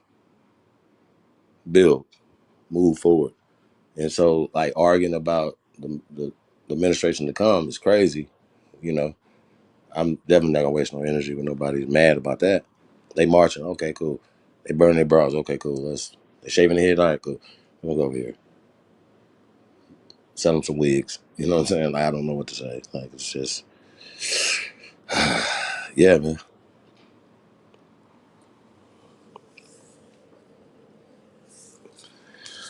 So, other than that, man, I don't know if we're gonna get to that, Charise. We'll have to get to that some other time, you guys. The 103 facts. Is some good stuff in there.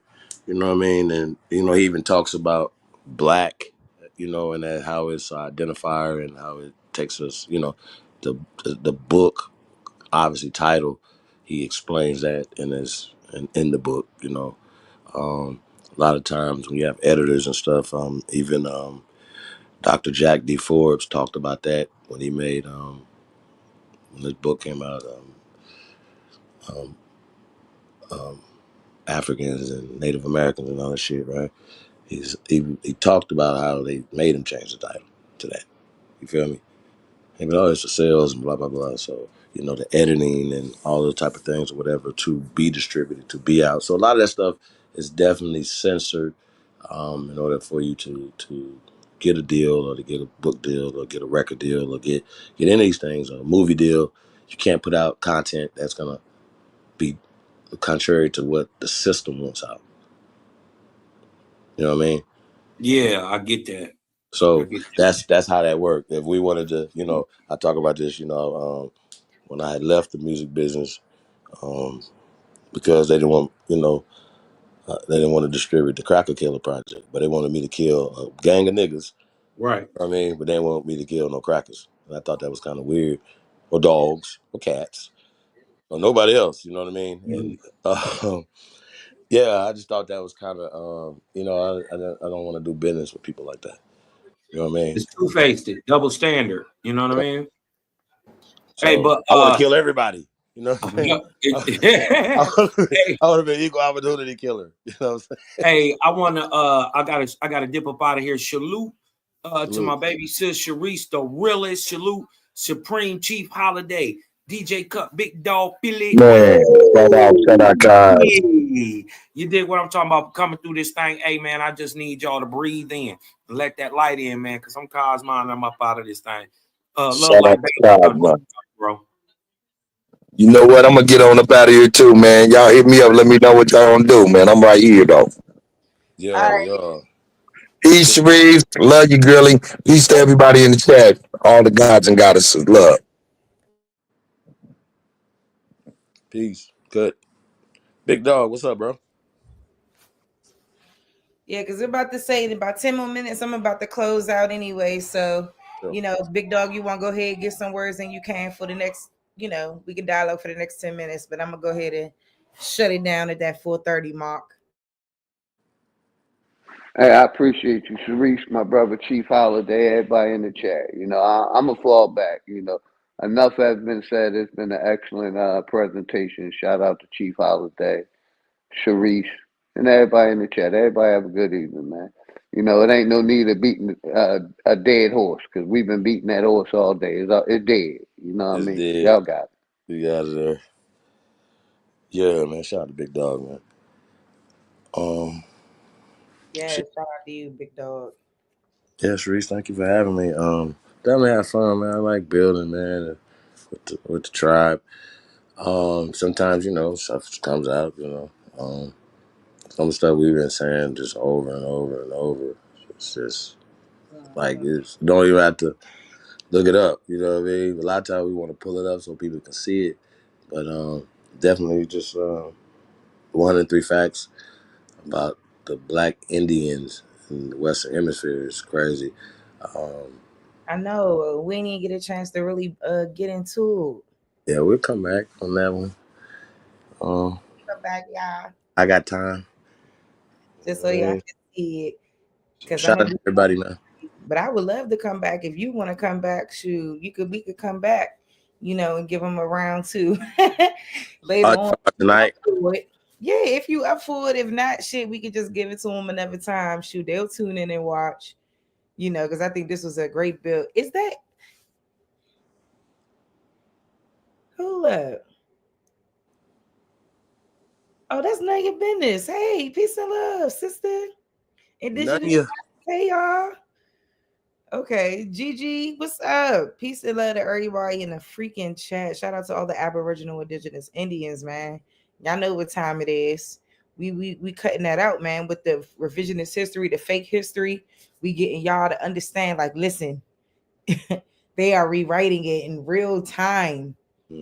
Real time, and that's the stuff that we can't continue to overlook. And it's crazy. Like I said, it's too similar, it's too close. And then they use the fake pictures and things to have you using your imagination about what people look like and who they are, and not really putting people in context with where they come from. And that's the sickening part about it. Because it's like, okay, so a black person can't come from America, or a so-called black person can't come from America. What kind of weird shit is that? No, but where are you really from? Nigga, I just told you. Like, what?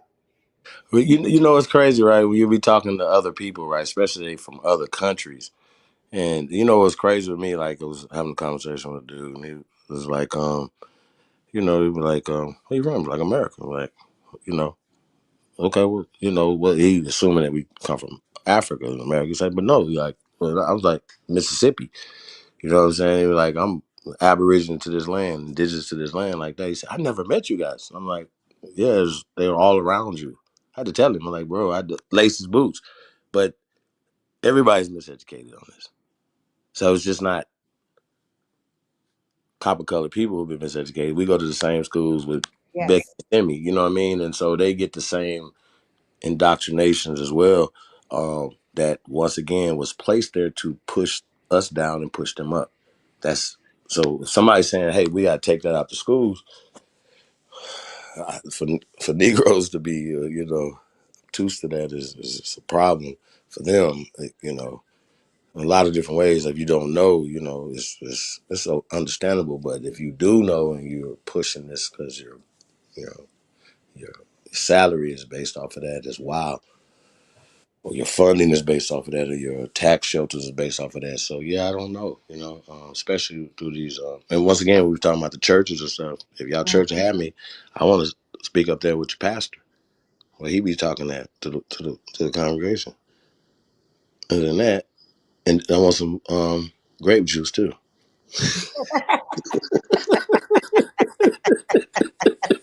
You silly.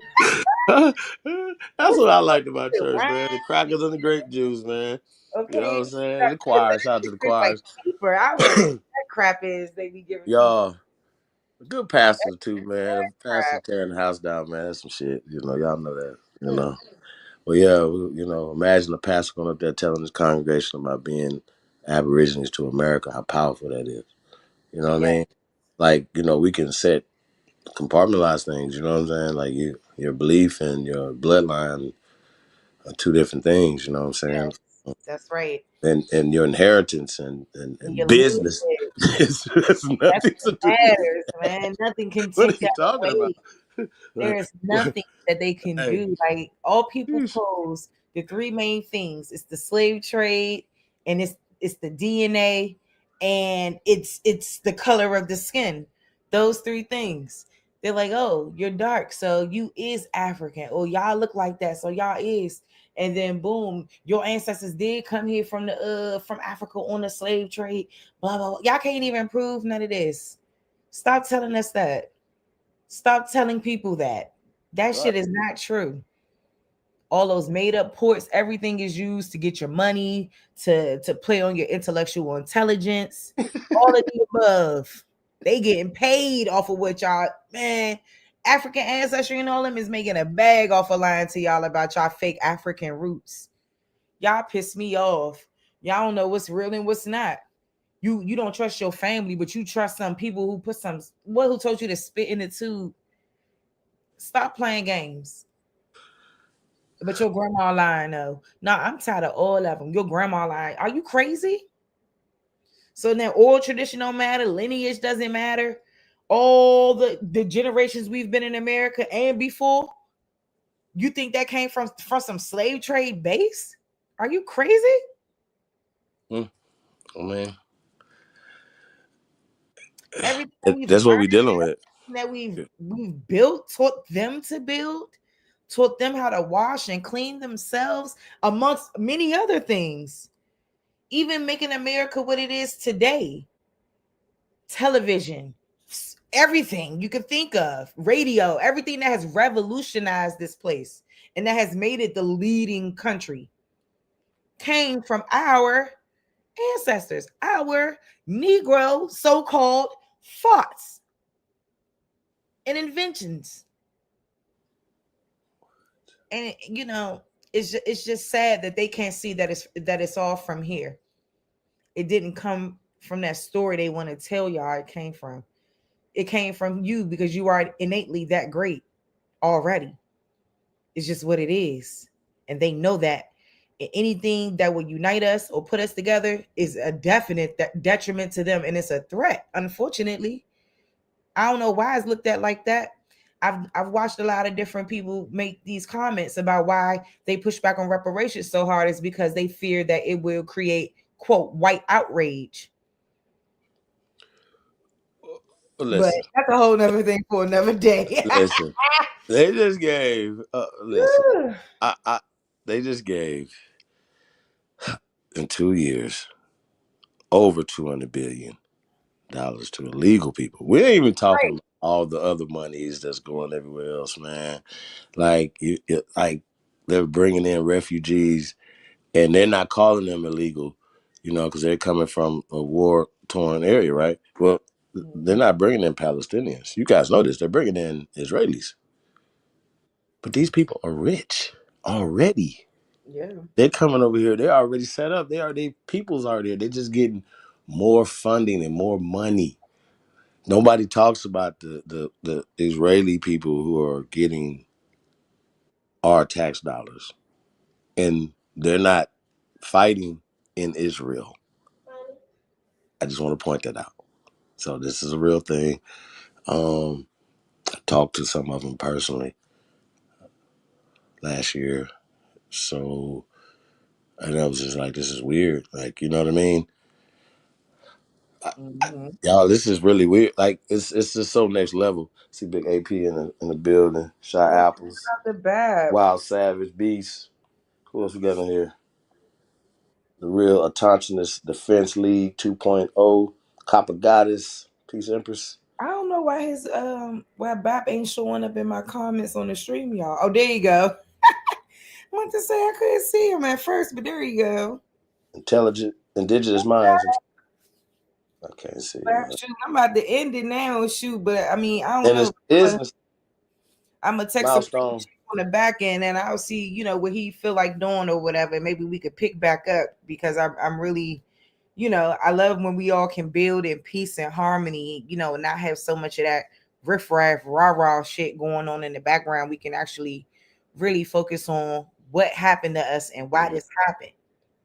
because I think that's what people need to understand. People need to understand, why are we making these statements? Why are we saying we are true to the land? Why is that so important?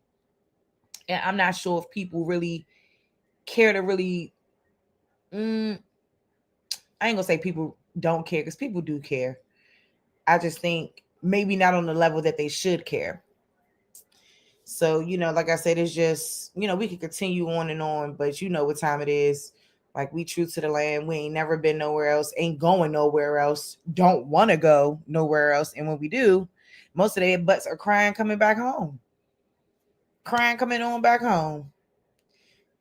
Some people can barely survive moving to another state. And then you want to pick up and move to another country? Diabolical. Mm-hmm. It's crazy. Diabolical. Okay. Messiness. Well, they all diabolical. Deal with. Well, these guys, they want to build, so we probably kick one up. Yeah, they want to build, man. I love when Either Dennis. Hey man, shout out to everybody, man. Yeah, I think we're gonna keep going. I might do one on my channel, Bap. Yes, because I wish dang, Bap, you popped in late. Because I already knew I had to end it, because I know I got, handle my mommy duties. Those things definitely call, as always. So, Shout out yes, to the mommies there. yeah, shout out to all the mothers. Shout out to everybody in the chat. Shout out to Supreme Chief Holiday, the motherfucking GOAT, baby. You know what I'm saying? Keeping it going, punching pan goofies. No, yeah, I'm a little bit like lighter now. You've been chilling now. We need to bring everybody home. You've been trying to do. I'm You've gonna been give them trying 5 to be minutes. nice. They ain't trying to really build. I'm out of there. Nah, they ain't trying. Some goofies, nah, I ain't letting them breathe. It's been around too long. Just trying to say some shit. I ain't gonna do that. But yeah, everything else though, y'all, like, we just getting started. Like, a lot of times it'll be like, "Oh, we did it." It's up. What? No, we haven't done anything. We've been practicing. This is scrimmaging. We ain't even got in the game yet. We just getting started. Yep. It's time to make our presence all the way known, not just in the YouTube sense or, a little inner whispers. These are whispers. No. Y'all on the line. Oh, y'all online with it. Go outside and don't be whispering. Go outside with it. You know what I'm saying? And that's what this tour is about too, Charise. You know what I'm saying? We definitely gonna be sliding through DC, Philly. We're gonna be sliding through Philly. You already know New York, Jersey. Yeah. So we coming soon, y'all. So I think, man, like, y'all just gotta be ready, man. Like, this shit is real. Like, like say, when you do experiments, you just keep doing it. If the same results keep happening, it might be, something that's real. And like I said, pick your battles. Mm-hmm. But your family first, though. Like, you know what I'm saying? Like, we have to deal with our families the most. Like, they the ones that it's right there. Yes. Like, just They made it happen. send them a clip or two. You know what I'm saying? Send them something to read. Like, some people take videos better than they read. You know what I'm saying? Some people want to read something and say, "Oh shit," you know what I mean? So you never know a click, or hear it from a different perspective, not just yours. You know what I'm saying? So, and then now you can have that conversation at the Thanksgiving table, and Christmas is coming up. It's a holiday season, so get everybody together and watch a documentary. Watch. Mm-hmm. You know what I mean? And and I know a lot of times, you gotta pick your shows too to let people watch and what they're gonna listen to. But families and children, my mama still be like, "Why y'all arguing? I know. Why you cuss that boy out?" You know what I'm saying? Like the bill be cool, when you're going through your little lecture part, all of that is cool. But then when it comes down to discussing the information, that's when it blows up. And that's no. Your information is your information that. And like I said, I've seen a lot of people on here just really show a lot of Wikipedia, no shade, like a lot of that. So I don't see a lot of people really presenting articles or things. Like some people a lot of people is, but lately I haven't really been seeing a lot of what we would call quote scholarship. So I think people use that term too loosely. Anywho, And yeah, and shout out to Christopher Career. My man always Peace, putting Chris. notices on these people, man. Tell him right away, he put that notice on you real quick. Committing them war crimes. Christopher Career don't play. Yeah. He'll let you know. Yeah, man. But Shout out to anyway, everybody. y'all. Amazing in there, man. Chris Shout out to Greer. hey, Call me everybody. D. Yeah. Shout out to Yeah. all the Aboriginals, Hey, man. God shout out to you, sis. one. You know what I'm saying? Like a powerful, warrior in the movement, man. So, we definitely blessed that you have awakened and you want to, Yes. your energy to the fight. You know what I mean? That's just dope. And I think what we supposed to like I said, we share channels. Like this is a community, so like we are like sometimes y'all don't even be remembering like if I'm on my show, cut show, your show, dope. It's all the same shit to me. You know what I'm saying? So, like that's it. So Yeah, I don't care about that. Y'all can be on AP channel. I don't even know. Like you know what I mean? So that's how it should be. It should never be looked yeah, at as all this other stuff that was going on, and I think that part of it really kind of made me really feel some type of way and really, but it is what it is. Like I'm not mad at no one or anything, but it's just like, wow, you really begin to see things for what it is. And that's why, you got to stay on your path and what is right and what's supposed to take place. Because everything that happens, it happens for a reason always, and I never try to overlook that. And there's reasons why, and things reveal itself the way that it does because it's supposed to. And hopefully one day things could be a little better, but in the meantime, we got to keep going on. And this about the people. This ain't about us. This about us doing something about our condition and making it better, and not just talking about making it better, but actually doing something to make it better. Because otherwise learning who we are doesn't matter if we're not going to take advantage of what it really means to be indigenous and true to the land. And that's the stuff that I really wanted to talk to those people about. You know what I'm saying? Because you have such a huge following, a huge platform, you know what I mean? And that should be used to take it to whatever levels it needs to be taken to. You know what I'm saying? Like it should never just stay on YouTube. It should really be in the Supreme Court. It should be in a lot of places. You know what I'm saying? Like this is something that should be beaten in their head like a drum. facts. And once again though, like as long as we going Yeah. within the parameters, like I said, if even if you wrote something in a complaint, right? And we showed this with the Black Farmers Association of America, right? Shout out to Dr. Boyd Jr., right? Salute to him and the work he's been doing. And you know what I mean? Like, so we're not here to take, we're here to add to and to give, you know what I'm saying? And any advice or whatever, but they got countersued. So the Biden administration, Joe Biden is a lawyer. He knew this. He promised the money, but other farmers sued for reverse discrimination because you can't set money aside for Black people. It's not constitutional. If they set aside money for white people, they're going to say, oh, right there, that's unconstitutional. We got to take that out of there. Same thing. It's just the rules of the game, you guys. Now, if something has happened to a Jewish Farmers Association or whatever, right? Now it's not a color. Now it's a system, a thing. They are identified as, you know what I mean? And so now these funds, these things are set aside. And all this, I'm just using them as an example. I don't know whether or not it's a Jew. Actually, all of them are Jewish, but we'll get back to that. So things were set aside to put these people in an advantage, and the banks own everything. So even when we start talking about all these legal things, still go to the banks, trust in the bank, government, everything is so we have to learn how to play that game. To get it's the game. If you don't play that, you're not gonna be participating in that game.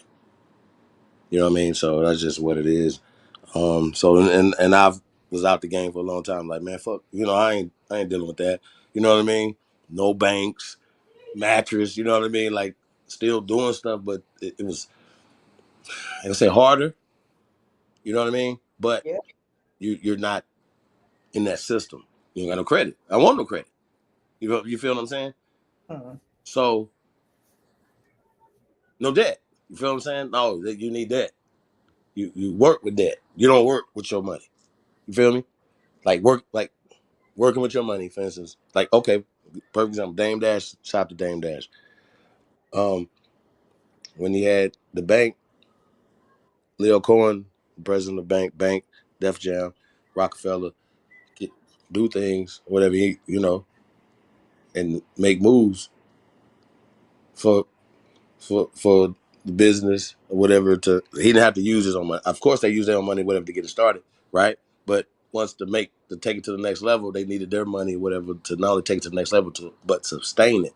Because if you had to sustain it the way you got it to there, you wouldn't be, as we know, it wouldn't last long, based off of the hip hop police and everything else. Y'all know that work, and as we know, people fell around them anyway. You know what I mean? Now that we know now, right? So going back to just getting power, like just the whole concept of this or whatever. The condition is psychological conditioning first. If you can't, you can't do nothing. I don't care what you read, what treaty you see, what book nothing. If your brain is inferior, it's been compromised. You know what I'm saying? So the mental condition, the reconditioning of your mental, you know what I'm saying, is mantras, is things like that. So even when we use black, it's an issue. That's why we get flags on the play and stuff like that. Shout out to my brother Negro. You know what I'm saying? So I just gotta say that, man. Like, we gotta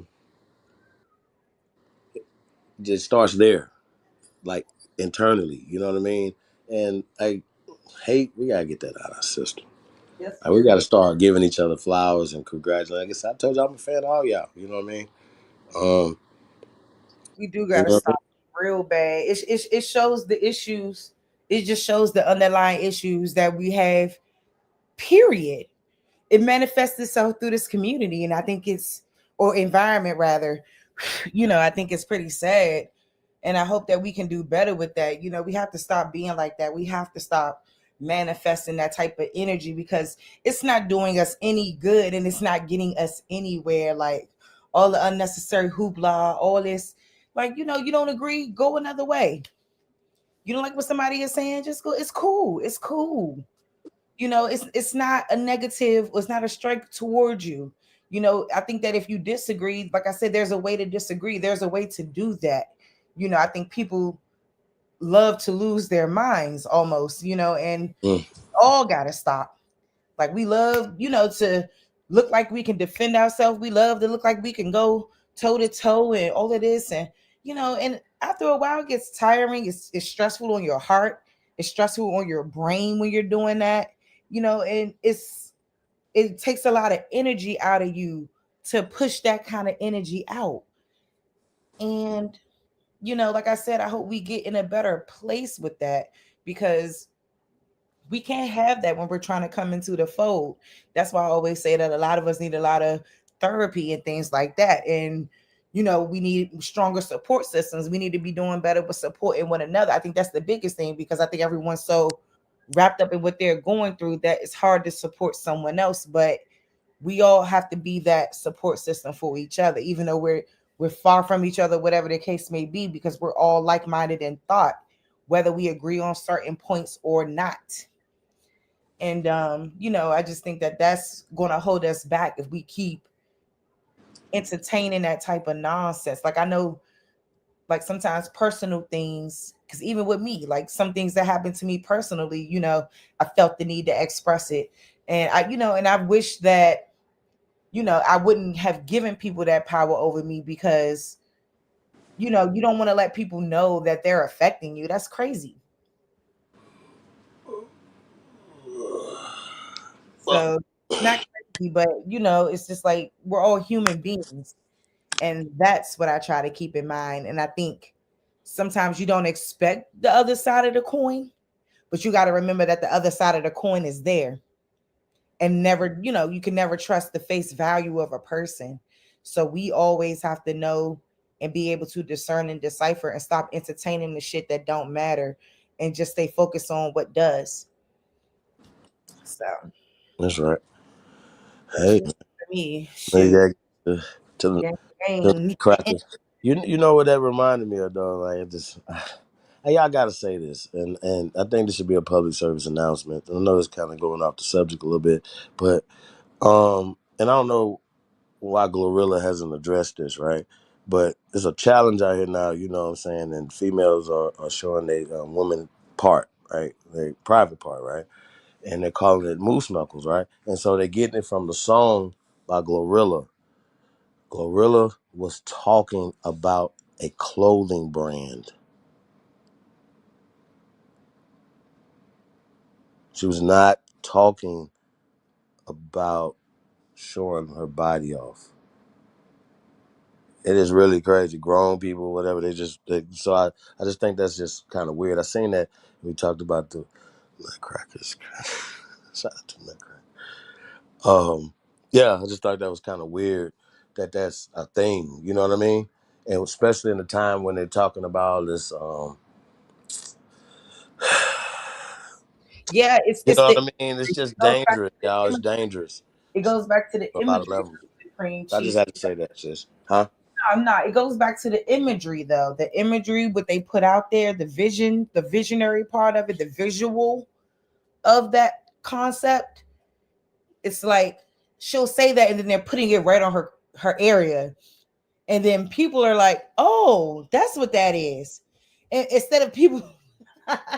I haven't seen the video. I just watched it. I mean, I don't know. It Just just heard the song a billion times. It's like on the radio like a billion people. times. I think people just automatically think that There you means go. that. And it's a clothing brand, expensive as shit. And she got it on. Like I seen the picture of it, like a still of it. Like so, I'm like, wait a minute. So I saw, I'm like, yo, that's a clothing brand. You know what I mean? Because I thought it was that at first too, and I walk around. Like, wait a minute, that's moose knuckles. So yeah, Nasty work. but the Okay. fact that it's still being pushed like that though is kind of weird to me from that perspective too. So maybe but they're turning it into something. You see what I'm saying? Like making it a thing. Yeah, that's what they do. And it's you know what? And instead of her addressing it, she might be scared. I don't know why she ain't addressing it. She probably don't care. Like I don't know. I mean, given if it was some backlash for it, she probably would say something. But I guess they It's, embracing it. I guess they're gonna give it a new meaning. it's They really might not, add it to the Ebonics dictionary. but it's really not though. But they even changing the gender. Shit. You look at Megan Thee Stallion. The, See, this is what I'm saying. It's a little bit more diabolical, and we already know that she Yeah. took the pill to go over there with the Democrats. So, like I said, Stallion is. and then I don't know if you've seen the clip, like when she said 7 p.m. Friday, 95 degrees. I ain't got a nigga, and the nigga ain't got me. That's Aretha Franklin, bar for bar, line for line. See. You see what I'm saying? So all this is in that song. So like, it's just a lot going on. And did she write it? Probably not. Like y'all know what I'm saying. Like so when we talk about this stuff, like it's not conspiracy when But a it's woman's the agenda is there. outline is called a camel toe. There you go. And Moose was a boy. Mm-hmm. Okay, when Yeah. I first Women, heard yeah, it, I she's thought, talking about but I she was got like, equal weird, son. right? Okay, I just Nasty so I put that out there, y'all. I didn't know. But I think once again it's bigger than just that. It's more like changing the agenda, changing the thing. For sure. Feel me? Them doing it. And saying don't speak on it. And Even that's if why that we have was all these that, like, people out here this now. brand right here Like, that you was pushing. Huh? no, I'm saying, but that's why we have all these people out here now is men have periods and all these unnecessary things happening. You know what I'm saying? It's so unnecessary. It's just unnecessary. I mean, but it's sad because that culture, that hip hop culture, that raunchy girl culture, all of that stuff, it's like people do what they do, whatever, but it just this is what they highlight in our communities. And like they highlight this, like this is who we are, and that's all we are. Right. And I think that's just a big major flag on the play. Like, it's sad. Like, that's why I didn't like a lot of stuff that was going on with the Democratic Party with Kamala Harris having Megan Thee Stallion out there and Glow. Why are they out there?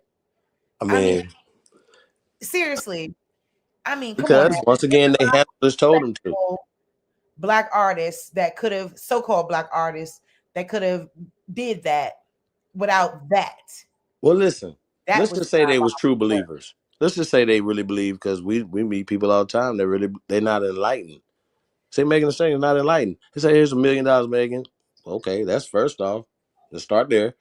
And second off, hey, she believes in that she's not as astute. You know what I'm saying? I don't assume. I can't speak for Megan Thee Stallion and say that she would know the intricacies of what this small group of us know. There's only, you know what I'm saying? Like, it's not a lot of people that understand this. This shit is real complex. So we can't say, oh, Megan Thee Stallion. You know what I mean? She don't. Gorilla. What's she? 19? What? What? Like, come on, stop. We didn't know this in Who's 19. on your team though? And this is what I mean about support. Who is consulting you? You know what I mean? Like, you should have people in your corner saying, hey, look, that's great that they offered you that, but maybe we should pass on that. Maybe we should, that's what having a team is all about, being able to help you make informed decisions. I don't know who would in their right mind green light something like that. And even on her end, like I said, it's a bad look on Kamala because of what she portraying. That just shows me what you think about us. Well, once again, it was just I think that she was just somebody to just launder the whole thing. They knew she wasn't going to win. Hell no. You know what I mean? They knew it, so they were like, "Why run anybody? It's over. Let's just she the vice president. Let's just do this and launder some money, and do what they do." You see, they had another plan. You feel me? So they had other plans. Trust me, still do. So I think we gotta hold our breath on a lot of this stuff, man. Man, shout out to everybody, man. We gotta wrap this up, Chief, because you already know we getting into it, man. That's what I'm saying. Every time I'm supposed we're gonna definitely do it again. We're gonna get into the 103 facts and other stuff, man. We had so much stuff, y'all. Like, and shout out to everybody that came through. A1 Cut, you know what I'm saying? Big Dog, Kyle, those came through. Man, shout out to y'all, man. Appreciate you guys, man. Shout out to y'all for tapping in too, man. Bad Saint said something, man. What it was just marketing, all that too right there. Bad Saint. I'm sure they telling her it's good promotion. Leave it alone. Follow me. Like, don't worry about it. Let it go. You know what I'm saying? It is. It's changing the whole situation. She might not know the intricacies of none of that, or clear it up later. You know what I'm saying? But ultimately, that's what it is. And if I was the interviewer, I'm gonna ask that question. Period. Like, maybe, hey, how you doing? And, hey, what about Moose Knuckles? Right, like, let's clear this up right now. Glow. Right. You know what I'm saying? I need to know. If you don't know, yeah. But man, like I said, man, peace and love to all the American Aborigines, man. Like I said, man, y'all keep fighting, man. Y'all keep doing what y'all doing, man. Shout out to ChariseTheRealist. Yes. You know what I mean? Doing her thing. Salute. You know what I mean? And man, like I said, man, we gonna keep fighting, man. Shout out to Master Self. Yes. Hey, Master Self. Hey, Dulcinea. Smacking Pan Africans too. She don't be playing. I love Dulcie, man. 104 Mac. Source for source, man. Dulcie don't. Yeah. And I love that, man. We got to be ready for these people. We got to be armed and ready every time they get out of line. Facts. Like, we got to be ready to pull you got to know what Yeah, and she be on it. And like, I think a lot of people really need to take notes, and and it's okay to take notes from a woman, or anybody who, you know what I'm saying, who got it. Like Dulcie, who she done debated, the young lady Nepal and a few other people over there in that sector. So, just shout out to her and shout out to Unscrambled Minds and all the ladies over there that's always showing me a lot of love. Word. Shout out to the chat, everybody. Shout out to you, Supreme Chief. Just thank you for all your support and just, coming through with the kid and building it, because this is what we got to do and continue to do. We got to show that the unity is on all fronts. You know what I'm saying? That it's not, it ain't no breaks in this. It ain't no breaks in this. We all one people, and we need to act like that and treat each other like that and act Right. accordingly. You know, it be looking real bad. I know we've been looking bad out here in these streets. Yeah, man, we've been taking some L's, man. Collectively, we've been taking some L's. Yeah, so we bring it back. Yeah, You know what I mean? Forward and keep it respectful. And I can't nobody say nothing else about it, but you know, you can't get mad about information. Like you can't get mad about it. You know, it's a way to discuss information, and it's a way to get understanding, even if in the end you still don't agree. Like literally, I was on the phone with somebody keep trying to tell me the slave boats could have held 300, 400 people. I said, no. Okay. Just no. Like I didn't keep arguing with you about it. Period. Right. Period. You can't it's think wild.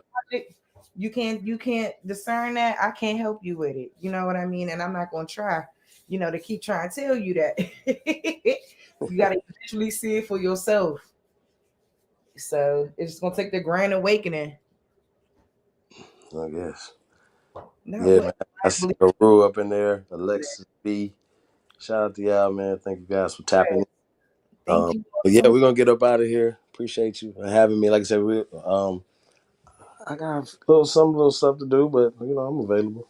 All right. Well, shoot, you already know we'll chit chat on that end, and we'll make something shake, because I know her little scene like 30 minutes or something. So we're gonna get in there. I'm gonna drop her, get her in there, get on out. Because I'm not seeing a show for she in like 12. So I'm not seeing all 12 of these shows, y'all. Shoot, them tickets ain't cheap. But I am gonna see a couple, and and support my baby throughout this journey. But this like the first night where they performing in front of just like a mock audience. So, I gotta hit it. But y'all be good. Y'all stay safe out here in these streets. I'm gonna play that OTK joint that I like so much. And yeah, look. Do better, y'all. All of us. For real. Because some of y'all, listen, I'm tired of y'all shit, okay? Like, don't be in the chat instigating. I'm not talking to nobody in here. I'm just saying anybody, wherever it touch and agree, hit that spurt. Just know I'm probably talking to you. Hey, stop going from chat to chat. Stop talking shit about people that's not in the chat at the time that you're talking shit. Just stop. Say it with your chest when they right there, okay? All 2025, okay? Yep. I'll have no beefs with nobody. So I'm trying to go into 2025 with no beefs. That's what I tell. Yeah. The rest of 2024. I'm giving pardons, sis. Yeah. Over it. For real. Giving pardons out here. Yeah. Be nicer to each other. And like I said, this is all in camaraderie and knowing the truth. And we should have been moving on this years ago. There's no way the FBA's had an event on the mall and we ain't had shit yet. That's crazy. Even the FBA's got since my only pushback to that, what I'm saying, like me, I want to get something done. You know what I mean? So I want to come on a Tuesday, Wednesday. Yeah, I want to do something. I want to do some lobbying. I want to do some things, some filing, some papers. Yeah, I don't care about all that. All of that is a part of the process. Yeah, we still gotta get that shit to where, outside of that, everybody in the chat room type environment, because that's all I've seen around all of these spaces. So, like you said, getting the filing, the paperwork, doing all of that footwork need to be done. Committees need to be held outside. Niggas can pay for Zoom sometimes or whatever. Just anything that we can do on the back end, like that kind of stuff needs to be occurring and happening. But on that note, y'all catch this replay. It's fire. Y'all enjoy yourselves and y'all have a great night, because I gotta get up out of here, gang. All right, peace, sis. Thank you for having me. All right, love everybody. All right.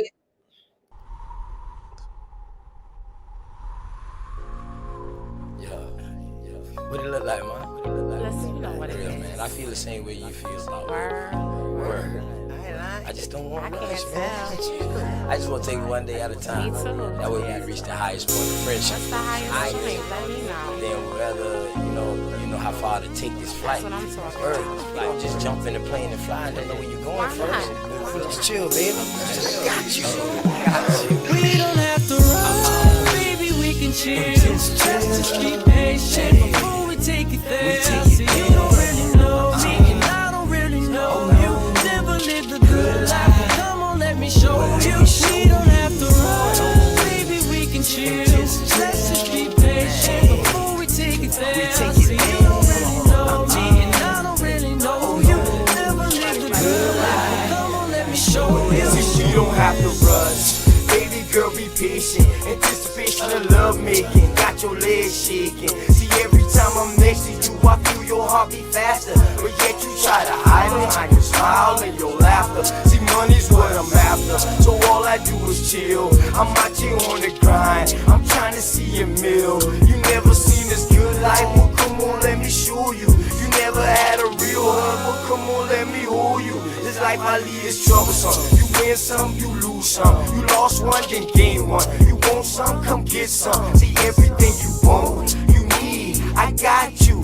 Even though you don't know me, I don't know you, baby, I got you. That's just how it's supposed to be. Rather have you next to me, never in front or back of me. You look good beside me, but we take it there.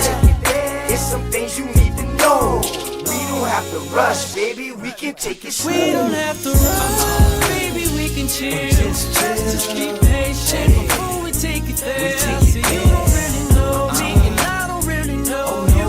Never lived a good life. Come on, let me show you. We don't have to run, baby, we can chill. Let's just be patient before we take it there. See, you don't really know me, and I don't really know you.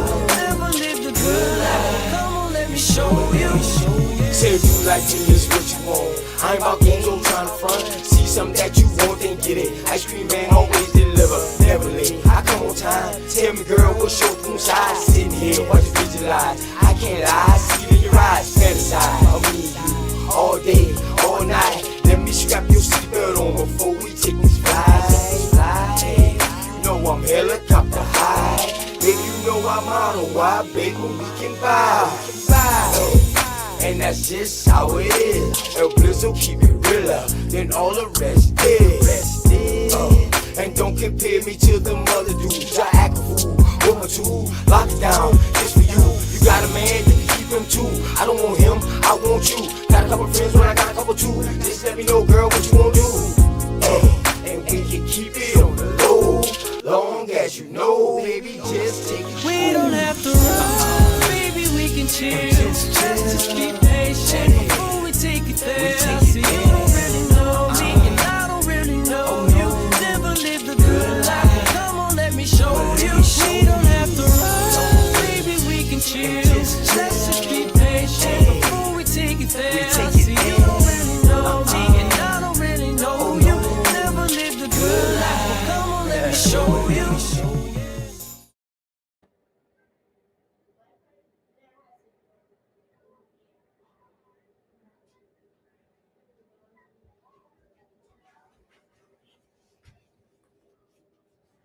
Good night, family.